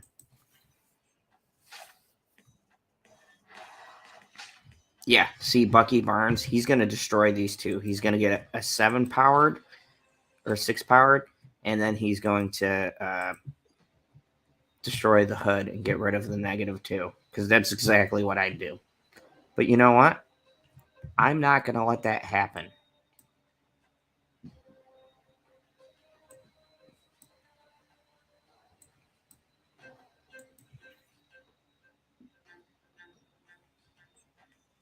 Shit, he might have pulled it off already. But I definitely screwed up whatever else he's got. Yeah, he's going to give me -1. That's fine. Polaris.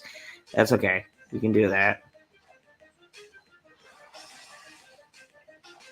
Yep. See, Venom. Bam. He's going to get 3, 5.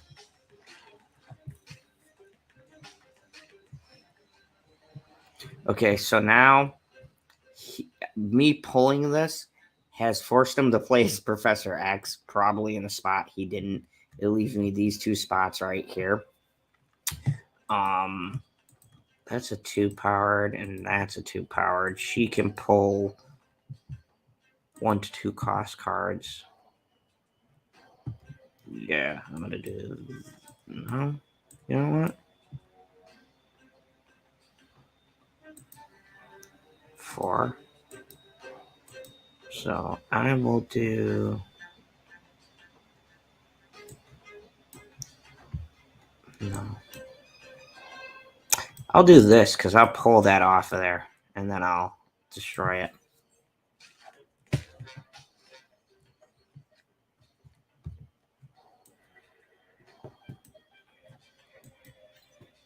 No, I'm.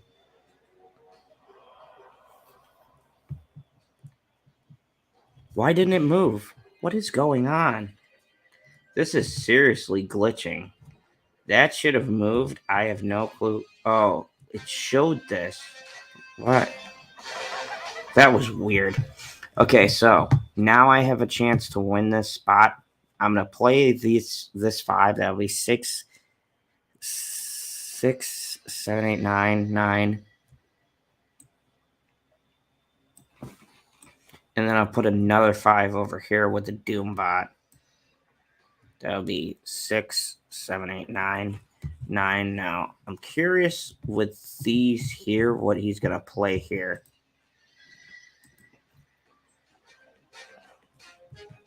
Ah, Destroyer.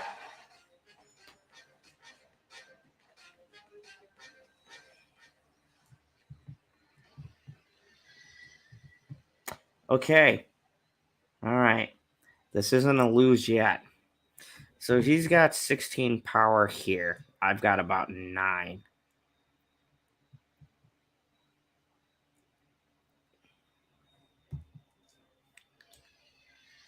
$10, $11, $12, $13, $14, $15, $15. I could tie here.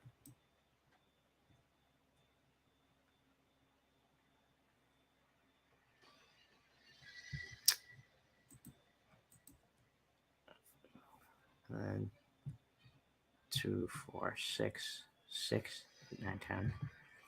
Now this is 9. I get 2, 4, 6, 6. I gotta hope he doesn't do anything stupid over here because 9 is not much power. But I don't think he's gonna try to put anything here because he thinks he won this spot.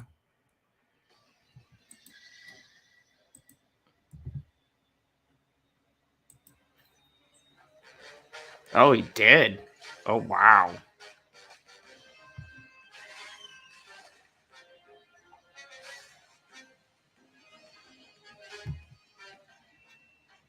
And that is a high level deck called Destroy Deck. I almost had him too. I mean, I pulled out his Professor X, which they use that a lot of times to lock down a space that they don't want to use. So that was a really good game. That was a really, really great game because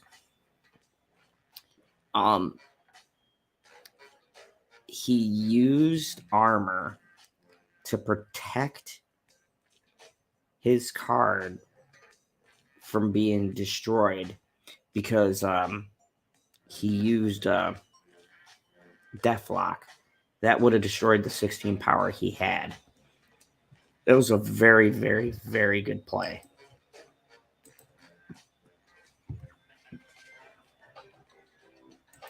All right, so my last deck I want to showcase for tonight, kind of a prototype. Don't know how it's going to play. It's going to be a miniature. It's my Patriot deck. This is designed to give +2 power to cards that have no effects. So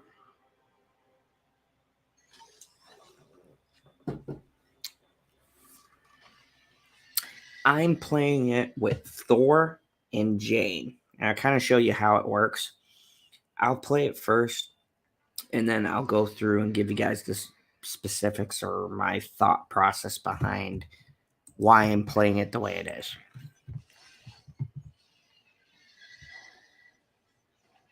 Ooh. Oh, that is nice. Yes. Okay, there's a couple of different moves that I have. My plan is always to play Magic. Magic is the best card in the game. It extends your turn. Sarah reduces the cost of cards. You always want to get Magic and Sarah out first. Thor is just the icing on the cake. So I'm going to play Magic here because I don't want any of his fucking cards to be protected.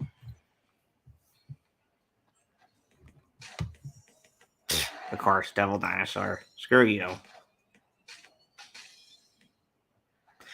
All right, cool.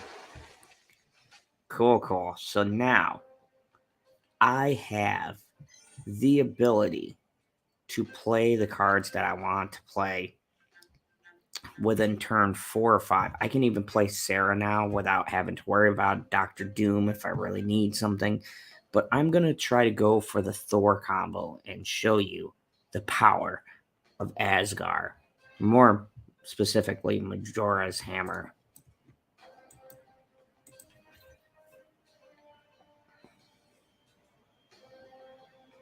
I also like his saying too. He's like, I am the power of Asgard. Jubilee, she's gonna pull someone over here. Who is it gonna be? Is he running a Thor too? Mjolnir. Okay, so this is going good. Right now, I'm going to play Misty Knight by my Magic. You know what? No. Oh, this is only turn 4? Holy shit. I'm going to play my Misty Knight by my Magic because eventually I'm going to play Sarah over there. Thor, you can play it by itself, and I'm going to show you why, hopefully, if I get Majora or Jane. And by Jane, I mean Jane Foster.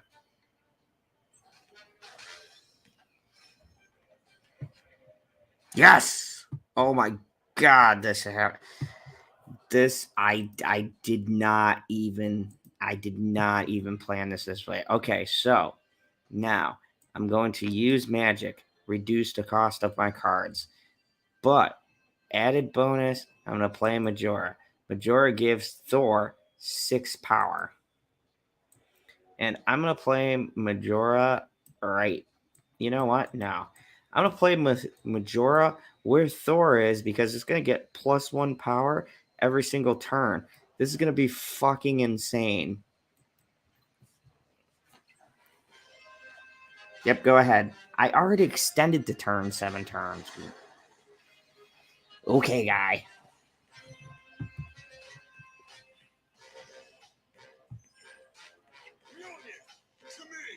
Yeah, Mjolnir. To me. I'm like, I love that. Okay, so. Ooh, they're confident. They snapped at me. Okay, so. Now I got a couple of options here. I could do Doctor Doom. Pull Doombots here and here. Put a 5 spot right here. I could do Odin to Thor. Grab another hammer. Maybe get it next turn. I could do Mystique and copy. No, I can't copy anything. Patriot isn't here. So it's really down to Odin or Doctor Doom, or I could just wave and force every card to be 4, but they probably already have. Now, I'm going to guess they already have cards to play. So I think I'm going to Odin into Thor and grab another hammer. Hopefully next turn.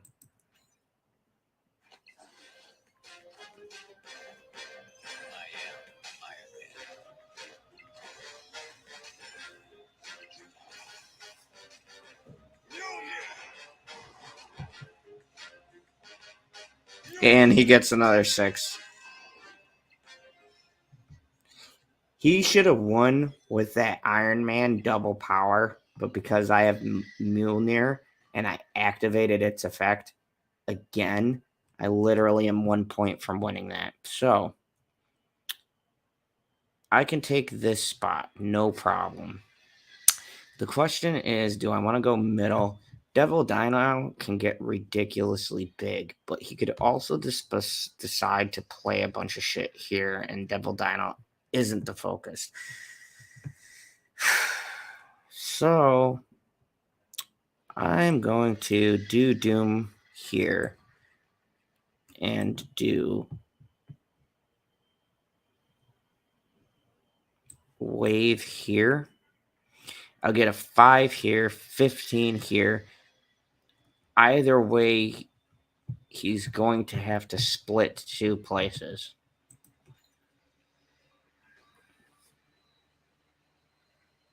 And he's definitely not going to win this spot because there's nothing he's got over here. Yeah, I was going to... Oh, shit.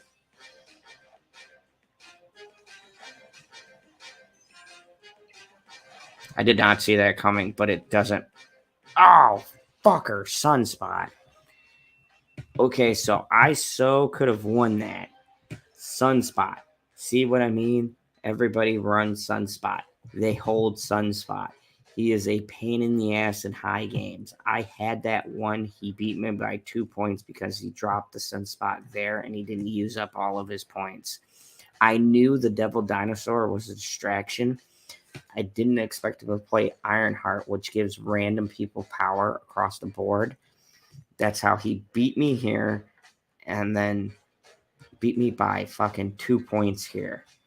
That was a good play, though. Nora, good job. So, yeah, a good game. A lot of great plays there. I'm gonna give this one more try. So, let me just kind of break down what this deck is. This deck is a Patriot deck, but okay, typical Patriot decks, they use either tokens or vanilla cards, basically cards with no abilities. So what Patriot does is your cards with no abilities have +2 power. What I did was I took Patriot and Mystique, and I'm using them to boost either Misty Knight, Sinister Token, or well, I want to say Mjolnir doesn't really count because he's got text, but like those are pretty much it. So I'm using them to kind of boost these powers. I use Beast to bounce everything in my hand. He's a 2-power card, but when he returns something, they cost 1 less. So what I can do is I can play Thor or Jane, get the hammer, bounce him back, throw him back on the field, get another hammer. Jane Foster and Thor are basically, they're cool cards, but they kind of suck because they need to be together. Jane more than Thor. Jane draws all 0-cost cards. Thor creates a 0-cost card. Mjolnir. So, shit. Oops. Here we go. Mjolnir. Blah, blah, blah. So, he creates Mjolnir. Jane summons Mjolnir. You need Jane and Thor together in order to grab the hammer. You want the hammer. The hammer gives Thor 6 power. Thor is 4. You can have multiple hammers, and he gains 6 power every time you play the hammer. So the general gist of this deck... Oh, goodbye. Yeah. Goodbye. Good night. Thank you for joining me. I will be definitely checking off soon, but so a fun little thing, you guys will get to see me refine this deck. So Thor and Jane are essential in this deck. You absolutely positively need them together because Thor will summon the hammer, Jane will pull it. Now, I was trying to make like a combination of Patriot and Thor work, but I'm thinking I might rework this and instead just focus on Thor and Jane's ability. So this is kind of how I think about a deck. And really quick before I go, I'll show you. I'll give you guys an insight. You get a little inner working of Zod of how I think about decks when I'm building them. And 9 out of 10 times I build these things surprisingly like 2 or 3 in the morning. So because my mind's always going. So I think to myself, okay, I got a theme, right? I want Thor to get his hammer because fuck yeah. So Jane naturally calls the hammer, right? So I need right off the bat Thor and Jane. Now, good news. Thor's like 3. Jane is like a 5-drop, okay? So Thor is at a 3-drop, Jane is at a 5-drop. And I need them both to work together to grab his hammer to use Thor as my condition to win. Okay? So, whenever you are focusing on a specific detail in a deck, you need to use cards that work towards the detail that you're going for, right? So, when I'm making this deck, I do not want to fill this deck with things that are going to hinder my progress in Thor getting his hammer, right? I said in my mind, whole thing, I want Thor get his hammer, right? What gets me closer to that objective? The whole point of this deck is to win with Thor, all right? So,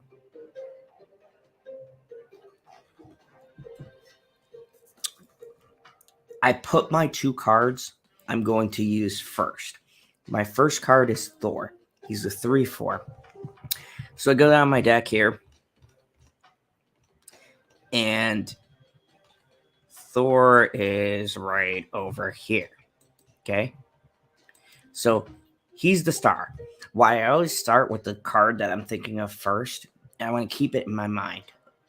Because there's so many cards and there's so many cool things you can do in this game. You get lost when you build a deck. You start seeing a bunch of other cards and they're like, ooh, I can do this and I can do this to get to this. And no, I like to put the card that I'm focusing on first and foremost. So I keep it in my mind. This deck is going to be about winning with Thor. And what can I do to get to Thor, to get the hammer, to get to the win? Okay. Anything that detracts me from being able to pull this card or use this card, I do not need in my deck. So, okay, I got Thor. Jane is 100% paramount to this deck. So I look for Jane. All right. First off, Jane is a 5/8. That is fucking great stats. Normally 8 power is like 6 cards. So she's a 5/8. But on top of being a huge stat, she also retrieves 0 cost cards. What's 0? Thor's hammer. What do I want to get? Thor's hammer. Why do I want to get Thor's hammer? He wins me the game. So bam. Jane and Thor. That is my baseline. Now, in a deck, you can have 2, 4, 6, 8, 10, 12 cards, right? 12 cards, 6 turns. So at least 6 of these cards are going to be narrowly focused on trying to get to the combo I want to get to. So next card, and this is a really awesome card. Love this card. Lockjaw. Now, why am I using Lockjaw? When you play a single card here, swap it with another card from your deck. Now, here's the thing about Lockjaw. Will I always hit Thor? No. Will I always hit Jane? No. But this gives me higher probability to get Thor, Jane, or if I've already played my Thor, right, I can play him into my Lockjaw, put him back into my deck. Maybe I get my hammer, right? So then I play my Thor back out. Boom. I got resummon another hammer. Hammer's already out. Thor gets 6 automatically. Now I pull a Jane, right? Boom. Got 2 hammers on the field. So, Lockjaw, great card to pulling either Thor or Jane. So, I'm going to use Lockjaw as my way to try to reach Thor and Jane. Okay, now, I've got a couple of different options here. I can use Wave, and what Wave does is on next turn, cards in both players' hands cost 4. Now, I can use this to try to play Jane early. So, what I could do is maybe 3 play Thor, and then 4 play Jane. But see, why I don't use this is because of this, right? Turn 3, I always want to be able to play Thor. I'm only playing Lockjaw if I haven't found Thor. So Wave doesn't really help me because by turn 3, I should already be playing Thor. If I'm not playing Thor, that means I haven't found him and I'm wasting my turn. There's no point in reducing the cost of Jane if I'm focusing on Thor's ability. So I don't want her in my deck. And see, this is my process of going through and trying to figure out which cards I want to put into a deck that I'm trying to make. If I have a specific theme in mind, I'm narrowing my focus down to individual cards that will get me to my goal. Now, don't get me wrong. Sometimes not every card is going to work to what you want to do. And the best you can do is to have a type of card that's stalling or putting something out there until you reach the card that you really want. Thor decks are extremely hard because they're dependent on 2 cards and there's not really a lot of flexibility and not really ways to reach specific cards. So I'm going to go into a card that Wasp. Wasp is a great card to have. 0 to play. No power. You lose nothing by playing this card at any point in the match. And what does Jane say? She pulls any 0 cost card. Right? Wasp. Boom. I can also use Wasp with Lockjaw if I haven't found Thor or Jane. I can exchange her, get a Thor, or maybe there's Jane in my hand. I exchange her, and then I can pull her and the hammer and put them in the same spot. You see where I'm going with this? Everything should combo into the other thing. If it doesn't work, if it's not flowing, don't put it in your deck. Next one, 0-2 Yellow Jacket. Now, here is where you're kind of taking a chance, right? Now, I'm mostly trying to get 0 things. I'm pulling them with Jane. This floods my hand with different options. But Yellow Jacket's a little bit different because when he comes out, he afflicts other cards at the location with -1 power. So if I pull a Yellow Jacket and a Wasp, everything below it that I play after the Yellow Jacket will be -1 specifically on my side. Now, I could play him in a spot with no other card. Possibility. But I could never play him before my Yellow Jacket. I could play him in the beginning of the game, right? Just pull him in a 1-cost card, boom. So now I assess my risk. is he worth having in my deck? And I'm going to say yes, because he's going to be an engine to feed Lockjaw. If I pull him first, I play Lockjaw, feed him in if I don't have Thor or Jane. So I'm going to play him. I'm now going to put in the card that everybody should have ever in their deck, Sunspot. Always run a Sunspot. Sunspot is incredibly fucking useful. Sunspot, right? Now, does he get me to Thor or Jane? Absolutely not. He has nothing to do with the combo that I'm trying to do. So your second question you're asking yourself in, how does he benefit me when I do not have what I need to win? Well, he is eating extra energy that I'm not using while I'm waiting for Thor and Jane.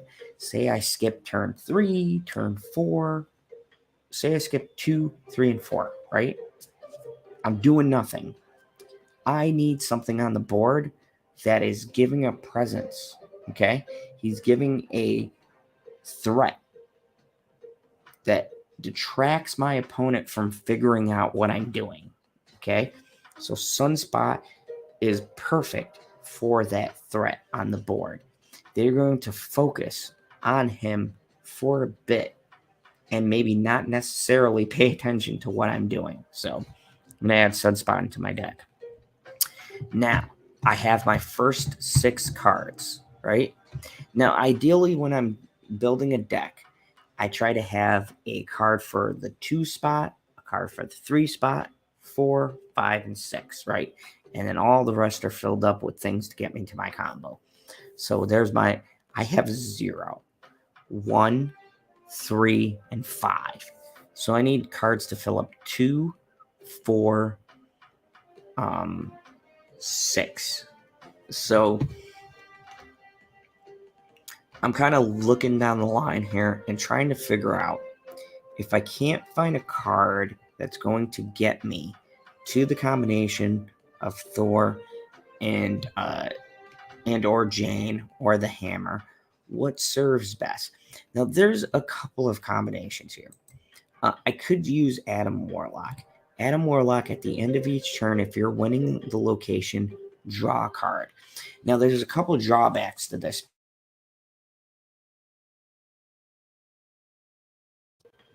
Sorry about that. Adam Warlock is 0 power. That means that Adam Warlock does not have anything that helps him draw a card. You need something else with him. I've seen him played in a lot of niche kind of decks, but unfortunately, I've got to ask myself, is he going to benefit what I'm trying to do? And unfortunately, he's not going to benefit, because right now, as it sits, I could play him with a Sunspot. I could play him with maybe Yellow Jacket, but that would have to specifically happen on that turn. Now, sometimes I test it out. I have tested out this combo. It doesn't work as efficiently as I'd like, right? So I'm not going to put Adam Warlock, even though his draw may help me get closer to what I need. It's just there's not enough probability for him to be able to use the ability that I need. More specifically, if I play him, someone could counter that play, right? So I'm not going to use him. But Angela. Now, Angela is great. Angela. I mean, Angela, right? Do I have to say it, right? 2 power, 2 every time you play a card. Now, here is the beautiful part about Angela and Thor. Angela is going to get power no matter what card you choose to play in her location. Thor's hammer is a 0 cost, 0 power card. But if you play Thor's hammer in the Angela slot, you are still giving her +2 power. Now, this is not this is going to help you be able to play your hammer somewhere where you're still getting use out of it. Well, you are giving Thor 6 power, but you're still upping something else's stats. There's still something happening that's giving you that power. So you always want Angela in every single deck. Hell, you can play Jane just to pull your 0 cost cards. Play her at 8 power with an Angela at +2, right? So that's 3. And you have 9, 10, 11. So once again, that doesn't help me get to Thor or Jane, but it does benefit from anything I'm going to play on my board. And once again, that is the key, right? Anything that you put into your deck needs to benefit from the actions that you're doing. Now, on reveal, afflict all like cards. Like this right here. If you pull Yellow Jacket first, and why I put him in my deck, right? There's 2 ways you can play him. He's 0-2. That's pretty good for a card that costs you nothing, right? But he afflicts -1 power to cards at the location. You play him first in an empty slot. He's not afflicting everything, and he's giving you 2 powers. So like I said, when you're building a deck, everything needs to have a purpose to what you're originally intended. Now, this is where it gets interesting with every card I possess in this game, right? There's a few different ways I can go with this Thor deck, okay? Now, my hammer has 0 power, and it costs 0 to play. It also takes up a spot on my board. I'm using the Lockjaw so that even if I have the hammer, I can play him in the Lockjaw position and swap him out for something different, right? So I've got to figure out other ways to benefit my deck if I don't pull Thor or Jane, and if I do pull them, what else can I use in order to gain the advantage, right? So when I build a deck, I just don't build one condition to win. I try to build a couple. So if I don't pull Thor and Jane, what else can I do with this deck to win the game? Or is my sole win condition Thor and Jane? I don't like to hold myself to one specific way to win. I want multiple ways to win. So I got a couple of cards in the 2 cost cards, right? And right now I've got 0, 1, 2, 3, and 5. Now, if I wanted to, I could add another 2, definitely skip the 3s, go straight to 4. But I'm going to browse the 2s and see if there's anything else that will help me should I not draw what I need, or if I do, what can I use to play something. Now, I could use Beast or Collector, right?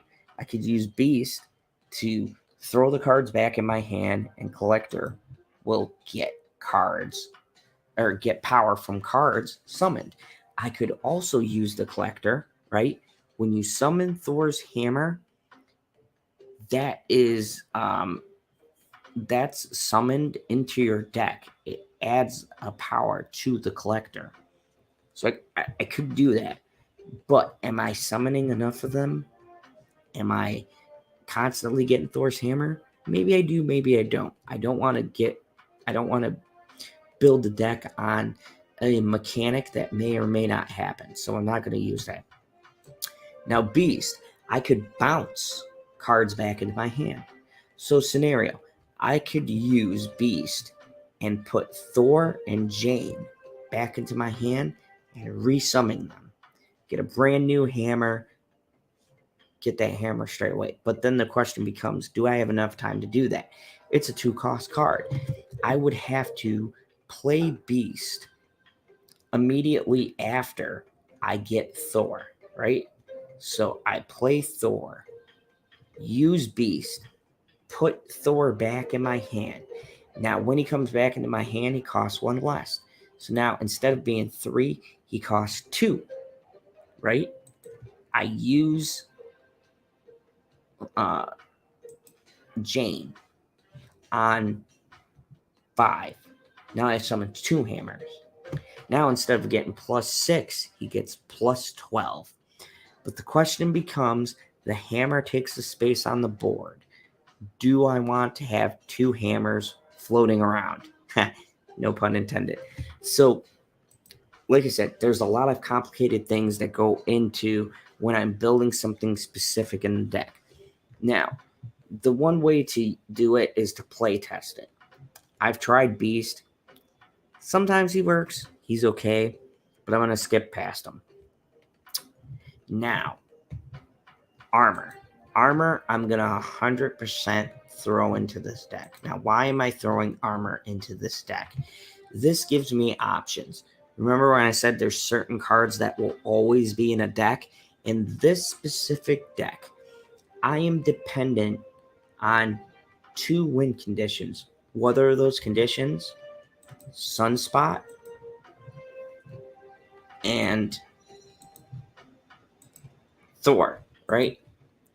I use Sunspot and Angel in a position with Armor. Well, they can't get rid of my Sunspot. I can wait out the turns and just win that location with just Sunspot. I could play Angela and win it. There's a bunch of different possibilities. So that's why I always put Armor in a deck like this. Plus, Armor's an extra card. I can bounce it through Lockjaw, which gets me closer to getting Jane or Thor. So next, I'm in the 3s. Do I want any other 3-cost cards besides Thor? Typically, when I'm going after a certain specific card, I don't want to clutter my deck with a bunch of 3-cost cards, because then you lower the possibility of drawing the cards you actually want. I already have Lockjaw in here just in case, because rule of thumb, you want to have 2 of every card, but if you're going for something specific, you want to cut that number down.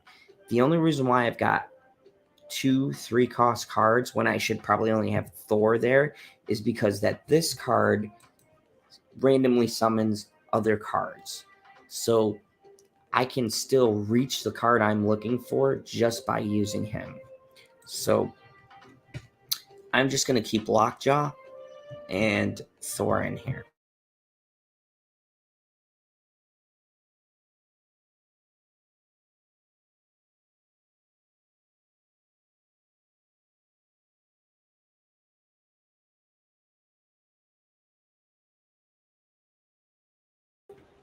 Wow, that was weird.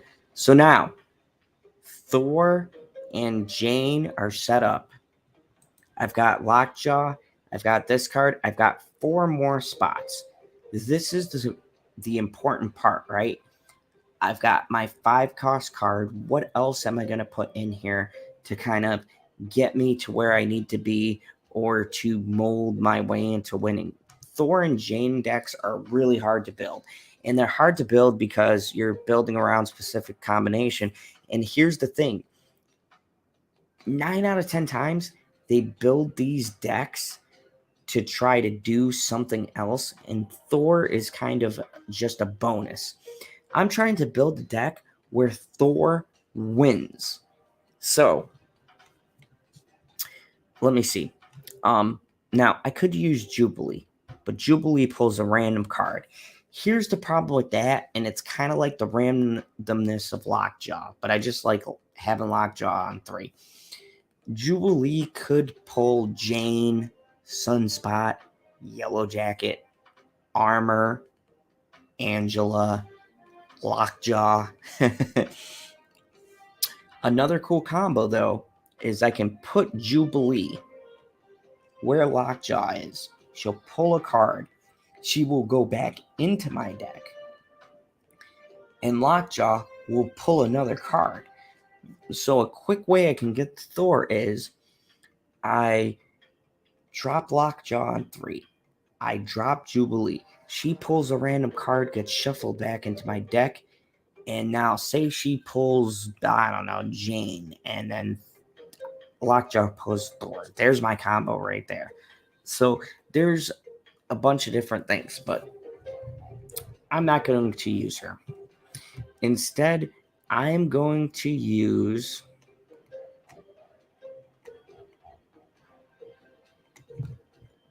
Wong. So why am I using Wong? I am trying to get the most effectiveness out of Thor. If I want Thor to win the game, his hammer has to power him up. So the main idea of this deck is if I pull Thor, I'm going to put him on a spot and he's going to win that spot for me. He starts off at 4, his hammer gives him 6, right? I play Thor's hammer with Wong. Wong does the effect twice. So that means every time I play a hammer by Wong's position, that hammer will be worth 12 and not 6. Okay, so I'm using Wong to place the hammer to power up Thor. Now I'm on 5. I've got Jane. Do I want anything else? What else could I use at 5 that would be beneficial to what I'm trying to do in my combo? Now, Sarah reduces the cost of all cards. I don't really need that for this, right? I've got Captain Marvel, who moves to a position I need to win, lock stuff down. This isn't a controlling deck. I'm trying to overpower my opponent. So, your best friend, Iron Man. Iron Man is a failsafe. If I'm losing by a little bit of power, I drop Iron Man and take a spot, right? So there's that. 6 cost cards. What 6 cost card? The absolute height of the game. What 6 cost card can I use to help me help my Thor combo, right? So I'm going to try Odin. What does Odin do? His on reveal reactivates the abilities of an on reveal. So how am I going to use this? I get Thor's hammer, place it in the circle of Wong. He gets the effect one more time. That's now the hammer's worth 12. I play Odin, reactivate Wong, reactivate the hammer. He gets another 12. So now that's 24 plus 4. That's 28 power I could potentially put on Thor. So there's one more spot. I like to call this last spot the wild card spot. The wild card spot is what random card can I use that can either benefit going into the combo. It's kind of like an experimental card, right? This is a card when I'm building my deck that until I find the pieces, it's like a card that's interchangeable. If it doesn't work, this is going to be the card that I move out and I try something different, right? So I know most of the pieces of my deck are in place. This one card is the one that'll either make the deck really work or it's not going to work. Or maybe there's something else that's not working. I could take that out. But I like to call it the wild card. So this right here, I'm looking at my deck and I'm saying, okay, I've got a pretty solid start. I've actually built 2 ways to win. I could use Helen and Sunspot with armor, right? Or I can even use armor and Sunspot, Helen on another space, and then bam, just power her up. Okay, I got like 2 or 3 ways to win. Cool. My main goal is to get to Thor. Use Wong, power up Thor, dominate a spot. Jane is just super powerful, and she'll get me my 0 cards if I don't already have them. So what other card is just going to be a natural benefit to this deck no matter what? Now, I look at cards that help, like Wong or Thor or something like that. And there's a couple of different things I can slot into this place. I can put Mystique. Mystique copies an ongoing ability. Wong is an ongoing ability, and he does an on-reveal effect twice. I could put Mystique in here, put the hammer in the 3rd spot, and last place, Odin. That gets copied 4 times, and then 4 more times. Your Thor can be fucking ridiculous, but that's based on chance, right? Because I need Odin, Wong, Thor, and then the hammer to appear. Okay? Now, if I get it on Lockjaw, it might happen. It might not happen. So I'd rather not gamble on that kind of a chance. Now, I could use Ironheart, right? Ironheart will give 3 other friendly cards plus 2 power. I could actually use this to power up my hammer and take it from 0 to +2. I can play this with Wong, and it will get 4 power to 6 cards. So, I mean, Wong opens up a lot of different possibilities for this. I could do a Bishop and do the Angela Bishop as my secondary win condition, right? So it all comes. I could even have Wolfsbane, right? I get Majora's Hammer, play it in a spot by itself. It's 0 power, but I use Wolfbane, who gains 2 power for every card. And hold on a second. I'm just going to use the facilities because, yeah.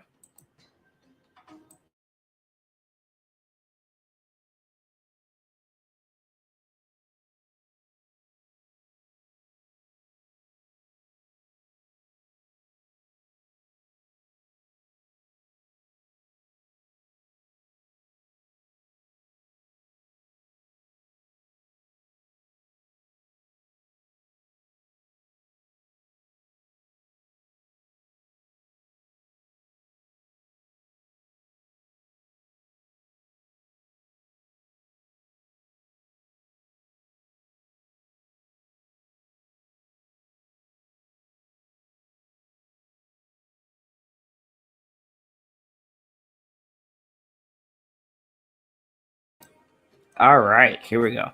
Sorry about that. That is what happens when you drink a lot of fluids. So now I'm trying to figure out the third and the final piece.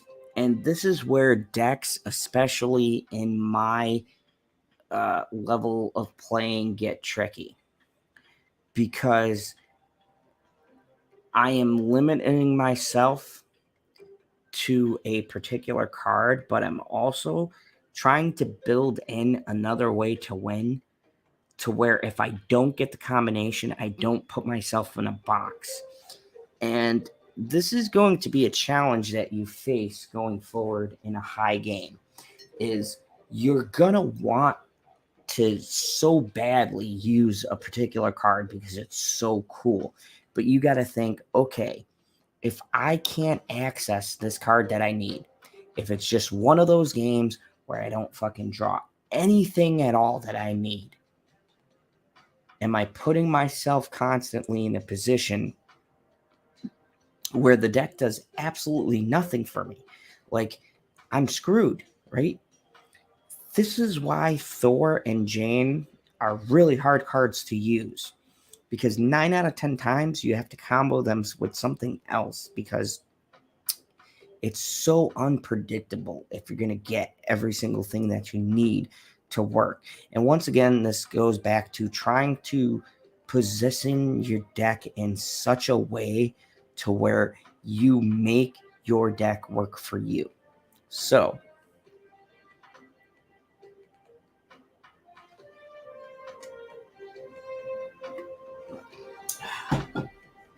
whenever I play Wong, even though I'm not 100% that I'm going to get this, I'm going to put Mystique in. She's at a 3-0, but her ability to copy an ongoing ability is one of the strongest abilities in the game. She is a staple in any deck running Wong. If you run Wong, you have to, you 100% should run Mystique. And now thinking about it, I'm going to take Lockjaw out because now that I go through it in my hand, his probability's too random. So Lockjaw is not going to work. So what can I put in his place? Well, you know what? I'm going to put in his place for because I added a 3, right? I'm going to put Psylocke. So why Psylocke? Psylocke's ability. On the next turn, you get 1 energy. Now, here's the thing. I don't have to play this card on turn 2. You play it on turn 2. On turn 3, you get 4 energy. Why does this work so effectively? Well, if Wong is in your hand, you can play him on 3, right? Play him on 3. Play Mystique on 4. And then, you can play Sunspot. You can play something else. All right. So, and I'm still going to use armor to counter. Now, Thor and Jane are my main focus. These are the things that I want to win with. So, I'm going to call this Thor's Hammer because I'm really original.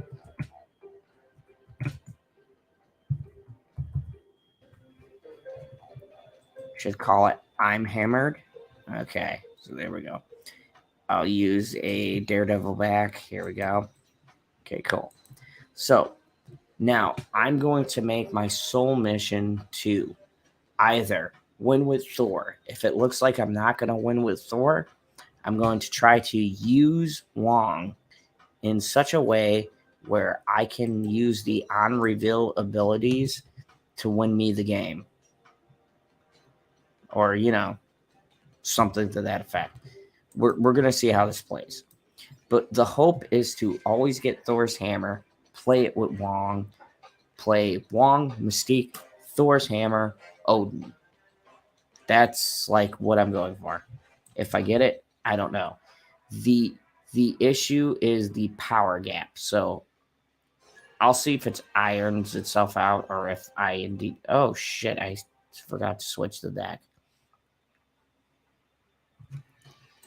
Well, it looks like I'm playing Spider-Man first until I play Thor.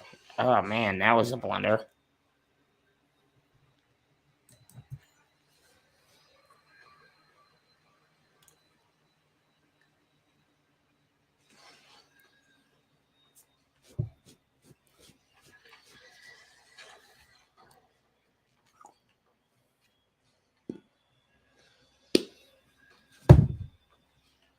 Ooh, okay. What do I want to play?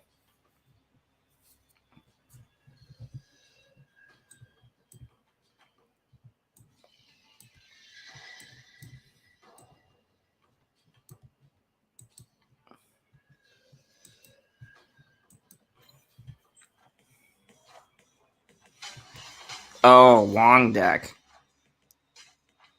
I was just talking about this. Wow.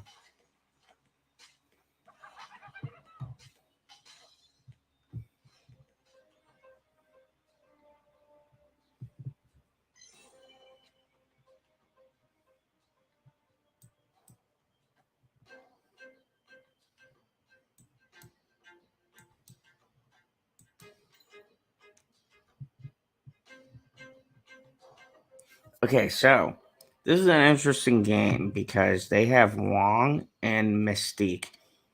Now they could be playing a couple of different decks here. There's Exodia, there is Hazmat. Oh boy, they are gearing up for something huge.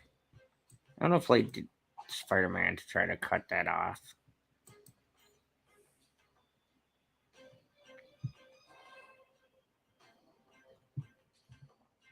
I'll play Spider-Man on 4, Hobgoblin on 5.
This is really interesting. So I am going up against a long deck.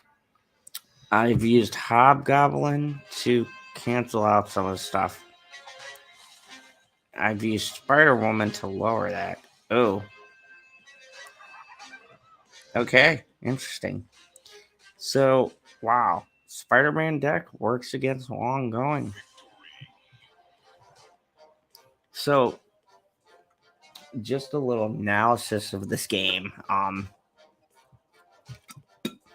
Long going decks use like Gambit and Ironheart. They use Mystique to gain the ongoing ability of a card. So you play Wong with Mystique, and now she has the ability that the reveal abilities happen twice, which means they happen 4 times. So I use Spider-Man on 4 to stop them from playing an Ironheart or a Gambit there. I put a Hobgoblin there to try to fill up their space. So now they could only play either Ironheart or Gambit. Surprisingly, they chose to play it over on this side, which means instead of using this combo how they intended, which was destroy everything and then boost everything, I forced them to play it over here. Now, I didn't have to win this match with a lot of power. I just had to slow them down. They couldn't play Odin over here because even with Odin, he would have had 6 power. And that would have been like 6 to 8. So he used it to send Hobgoblin back to me because I used Hobgoblin so I can control 3 lanes. This left them with no options. This deck is devastating to decks like this that want to do a specific combo. So that was a perfect example, and I won 8 off of this. So I'm moving right up. I'm back up to 36. Good job. Okay, I wasn't even planning on that. I probably would have lost with Odin. So this is my last deck of the game. I will be using to experiment and climb with because it is 3 a.m. my time.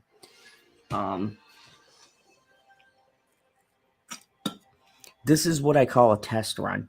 You guys are getting me getting an insight to how I test my decks. So, Avengers Compound, I'm going to snap. This does on turn 5, all cards must be played there. It's not the worst location to get. I can make it work, so I'm just going to snap. Now, here's the key thing. I've got Lady Jane. I'm looking for Thor. I got Thor. I actually got Thor and Jane. And I've got Odin. If I can get Thor out next turn, Jane on turn 5, Odin on turn 6, I can use Jane, summon the hammer, play the hammer and Jane here. Use Odin to activate Jane twice. So I can, that's going to be useless. But I can use the hammer twice. 12 power to 4 power Thor. So I don't know how this is going to play out. But here's what I'm going to do. They are trying to fill their board up with 1-cost cards and win.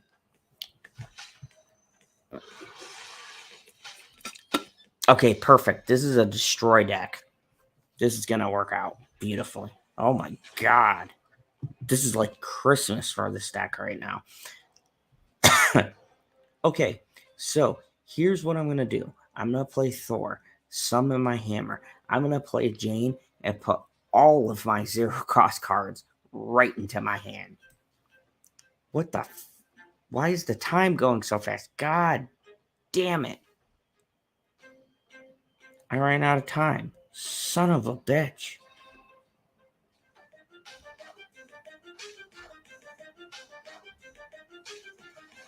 Okay, all right. I can still make this work. I'm going to play Thor. I'm going to do Thor for Jane 5.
Okay, I could have won this. The clock ran out before I could do the play I wanted to originally do. I should have won that.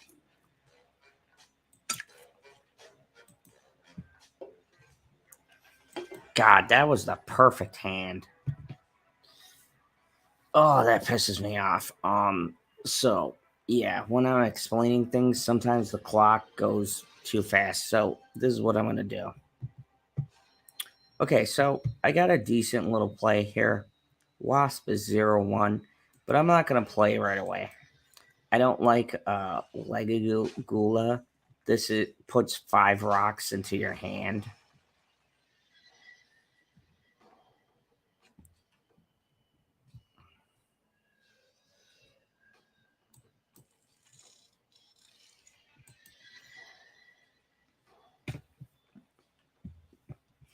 I played my 0-1 because Crimson Cosmos, you can't play 1, 2, or 3 cost cards.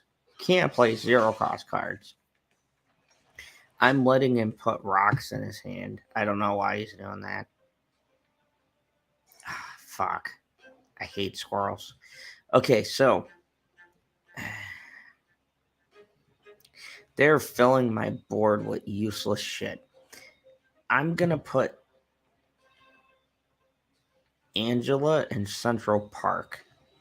My thought process is I have Jane already. At the very least, I can play her into Angela, give her 2 power, and have an A+ drop, grab a 0 card. But I'm really hoping for Thor on turn 4.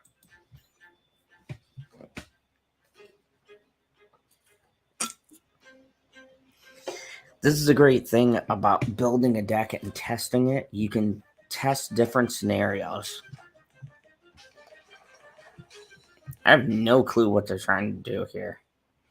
Okay, so I didn't get what I exactly wanted to. I could play Psylocke into Angel. That'll give me 6 the next turn. I could play it over here. This is a tough one. You know what? I'm gonna roll the dice because we're getting close to the last turns. Maybe I might be able to reactivate something with Odin. I'll play Psylocke into Angel. This is gonna give her an additional power boost. 1 with her and the squirrel. That'll be 5. He has 1 more play here. This is okay. This is good. So I got Thor now. I'm going to play Thor over here. And then I'm going to play Armor over here. I'm going to try to take this spot from them. Ooh, that works out perfect.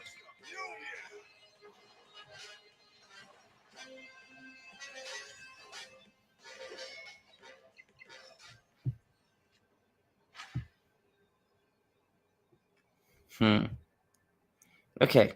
All right. So, got a couple of options. This spot is filled. The smartest play is to do Iron Man over here. I don't think they have anything that'll boost this.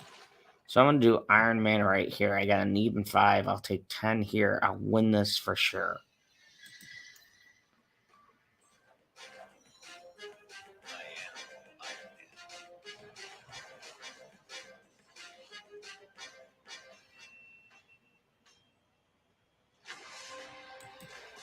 Wow. Okay.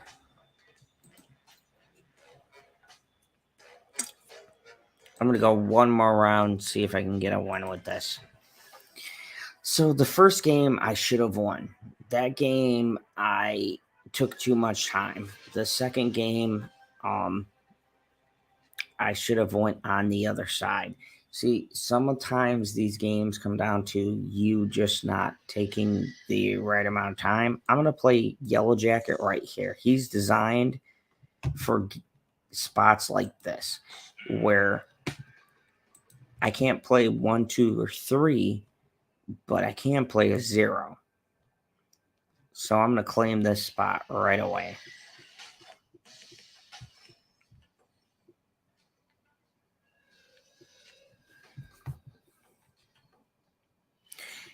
Okay, now here's an interesting choice. We're at 2.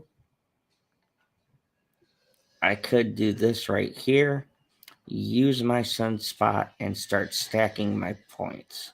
Because Sunspot's going to need armor to protect him. So I'm going to take a chance. I'm going to use armor right here. Claim this for 3. Nothing can be destroyed. Yeah.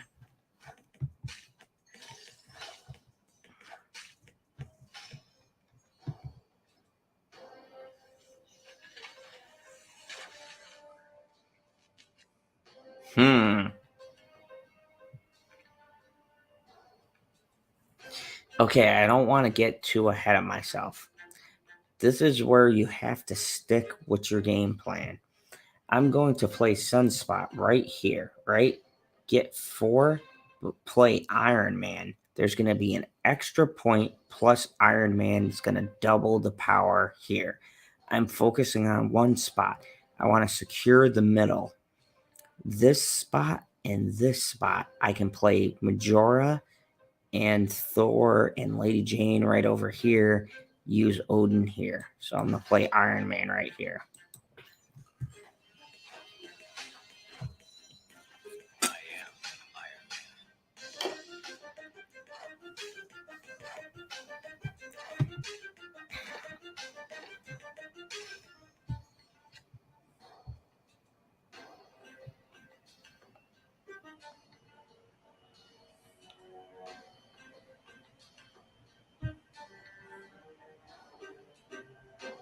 or a Wasp.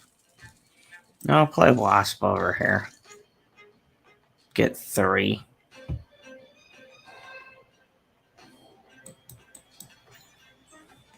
Keep them guessing.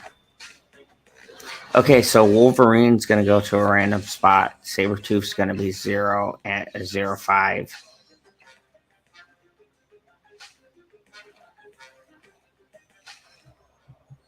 I got a nice little grip on here.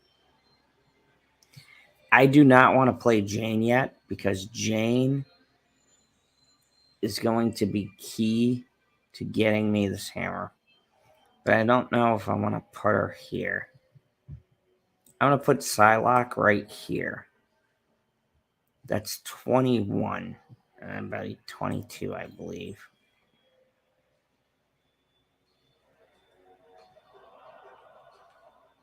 I don't care that he can see this card because this isn't what I'm going for.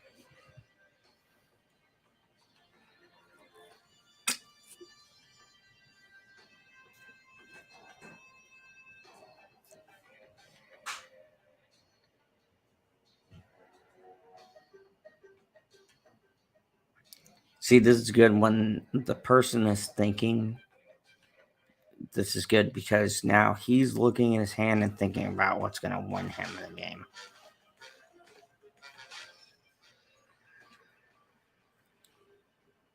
Okay, so I did not get Thor.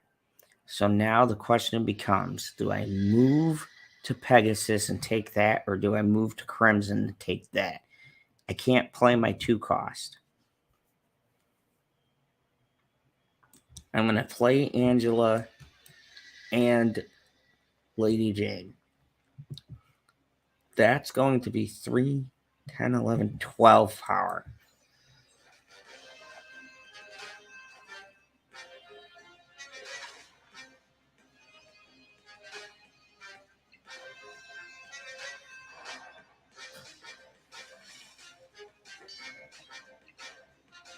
Shit.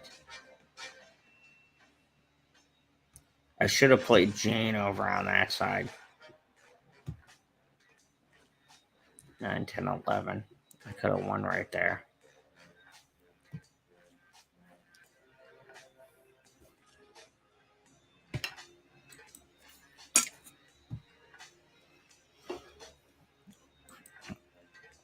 All right.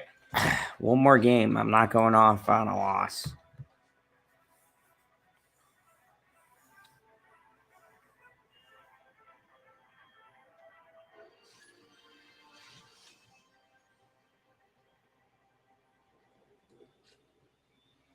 Ooh, okay. I got my Wong and my Mystique. I'm going to skip this turn. Oh, snap.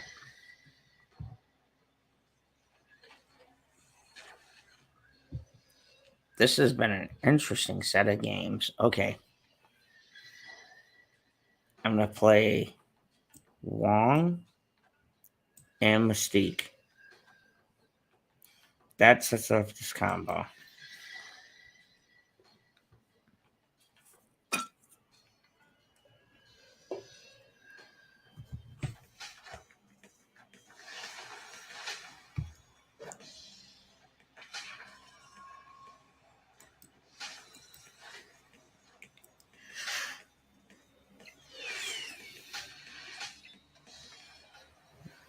Ooh, strong move. Very strong move.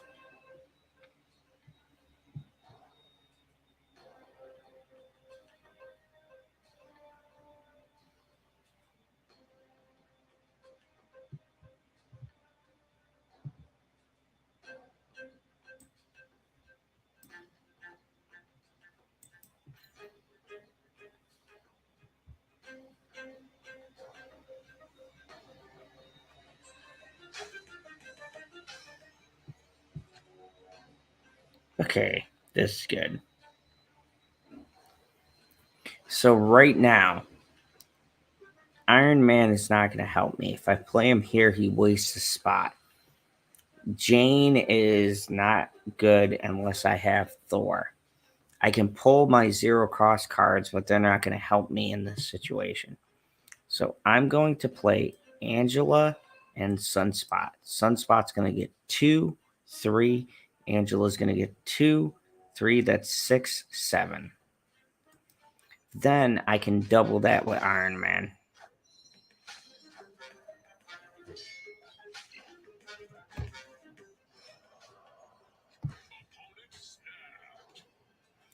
I'm going to play Iron Man over here, turn this to 14. Play Wasp over here, get 6. Tie here, beat them here.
Okay, so I'm really close to a really good idea.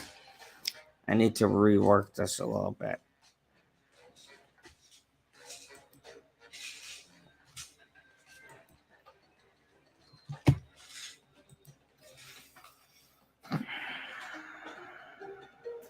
What is not helping me in this deck?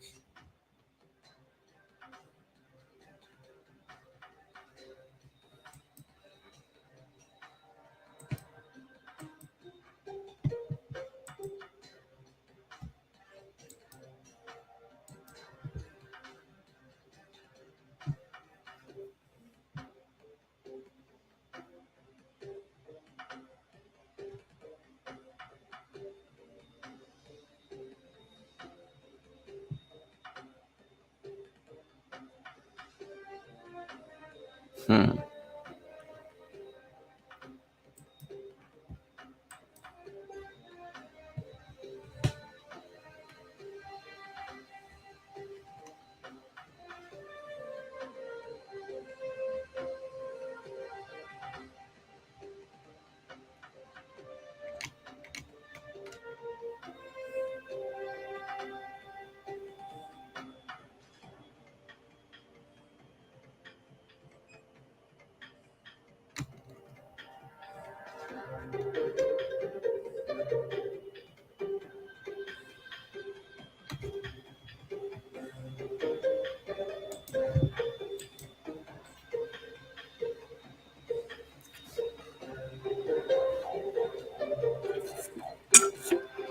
Okay, so here's the idea. I'm going to use Wong to double on reveal effects, Mystique to copy that, Ironheart to use 6 different cards will get +2 power. That might be enough to boost all of these high-end cards to give me just enough power to beat my opponent.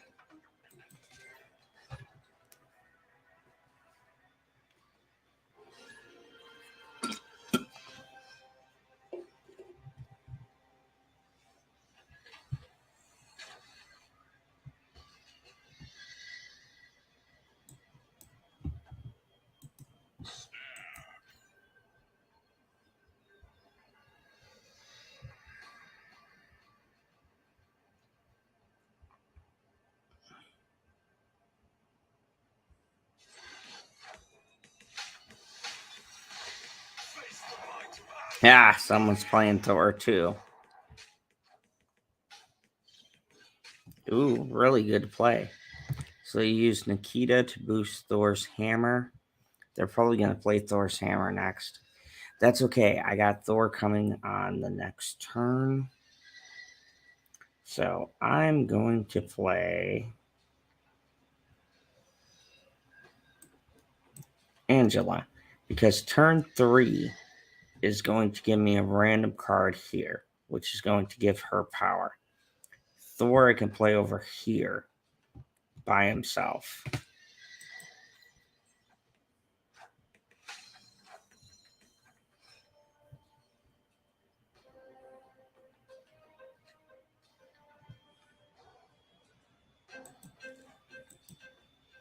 Okay, this works out really well because I can play Thor and Wasp over here. Wasp has no additional text, which will give a +3 power. She'll be 4, he'll be 4, that's 8.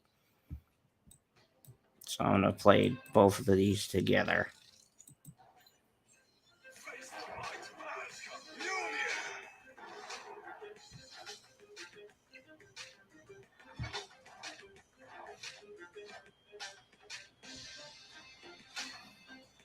Ooh, he lost his hammer. Oh my god, that sucked.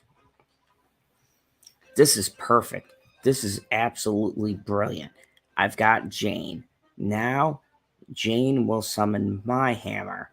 His Moon Knight already affected it. I can play her here, give him 4 power, plus she gets 4 power. That's 8, 9.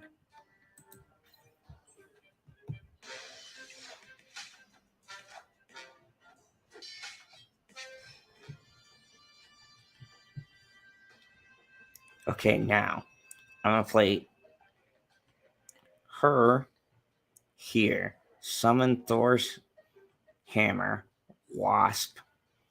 Play him over here. And yeah. You know what? I'm going to take this spot. No. I'll use this, take this spot and this spot.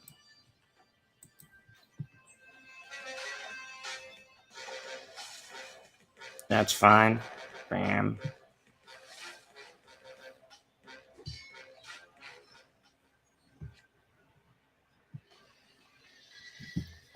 Okay, this is perfect. I'm going to play the hammer right here.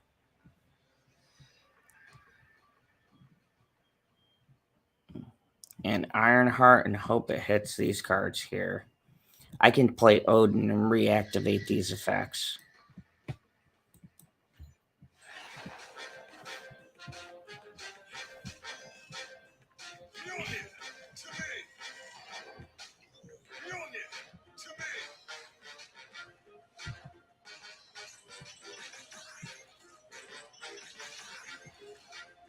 And that is the power of Thor. Okay, so I found the perfect combination. If I can play Thor and another card by itself, Thor can take a spot on his own. Mjolnir and anything else here, like preferably Wong, Mystique, Mjolnir. This will activate 4 times. And then just an Ironheart, right? Power up everything else.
Okay, so I might have found a perfect balance for Thor's hammer.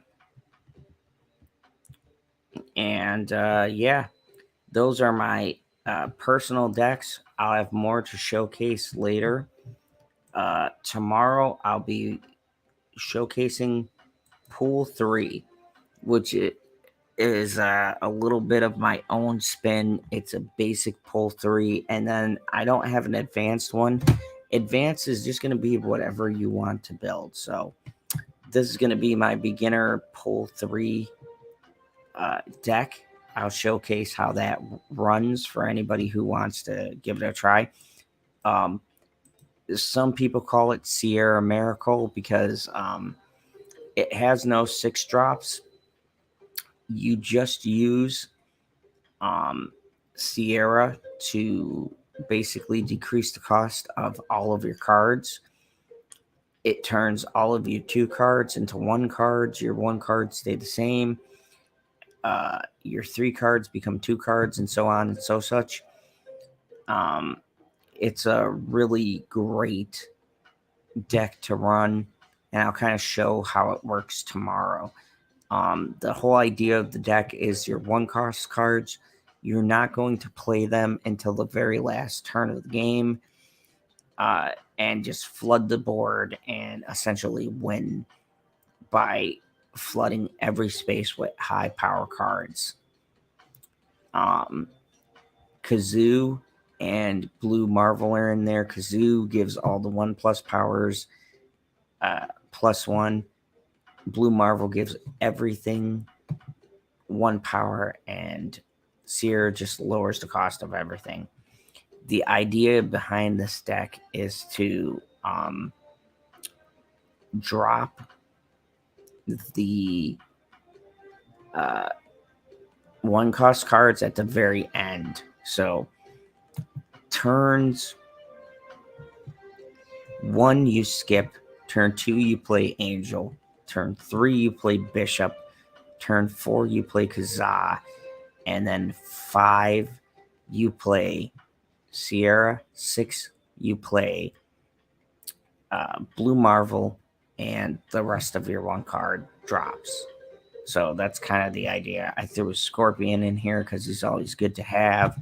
Mojo, because Mojo gains 6 power in a spot that has 4 cards. So that's pretty much the deck. I could put Wave in there and reduce the cost of Sierra and have her played on turn 4, and then turn 5 and 6 you're kind of free to play. Like turn 6 you would be able to play, but I didn't put Wave in there because there's a good chance you won't get her. Sierra is a pretty high probability too, but there you go. Those are the cards. Thank you everybody for watching this Marvel Snap 3-hour gameplay that I had for you guys. If you like this video, hit the like button.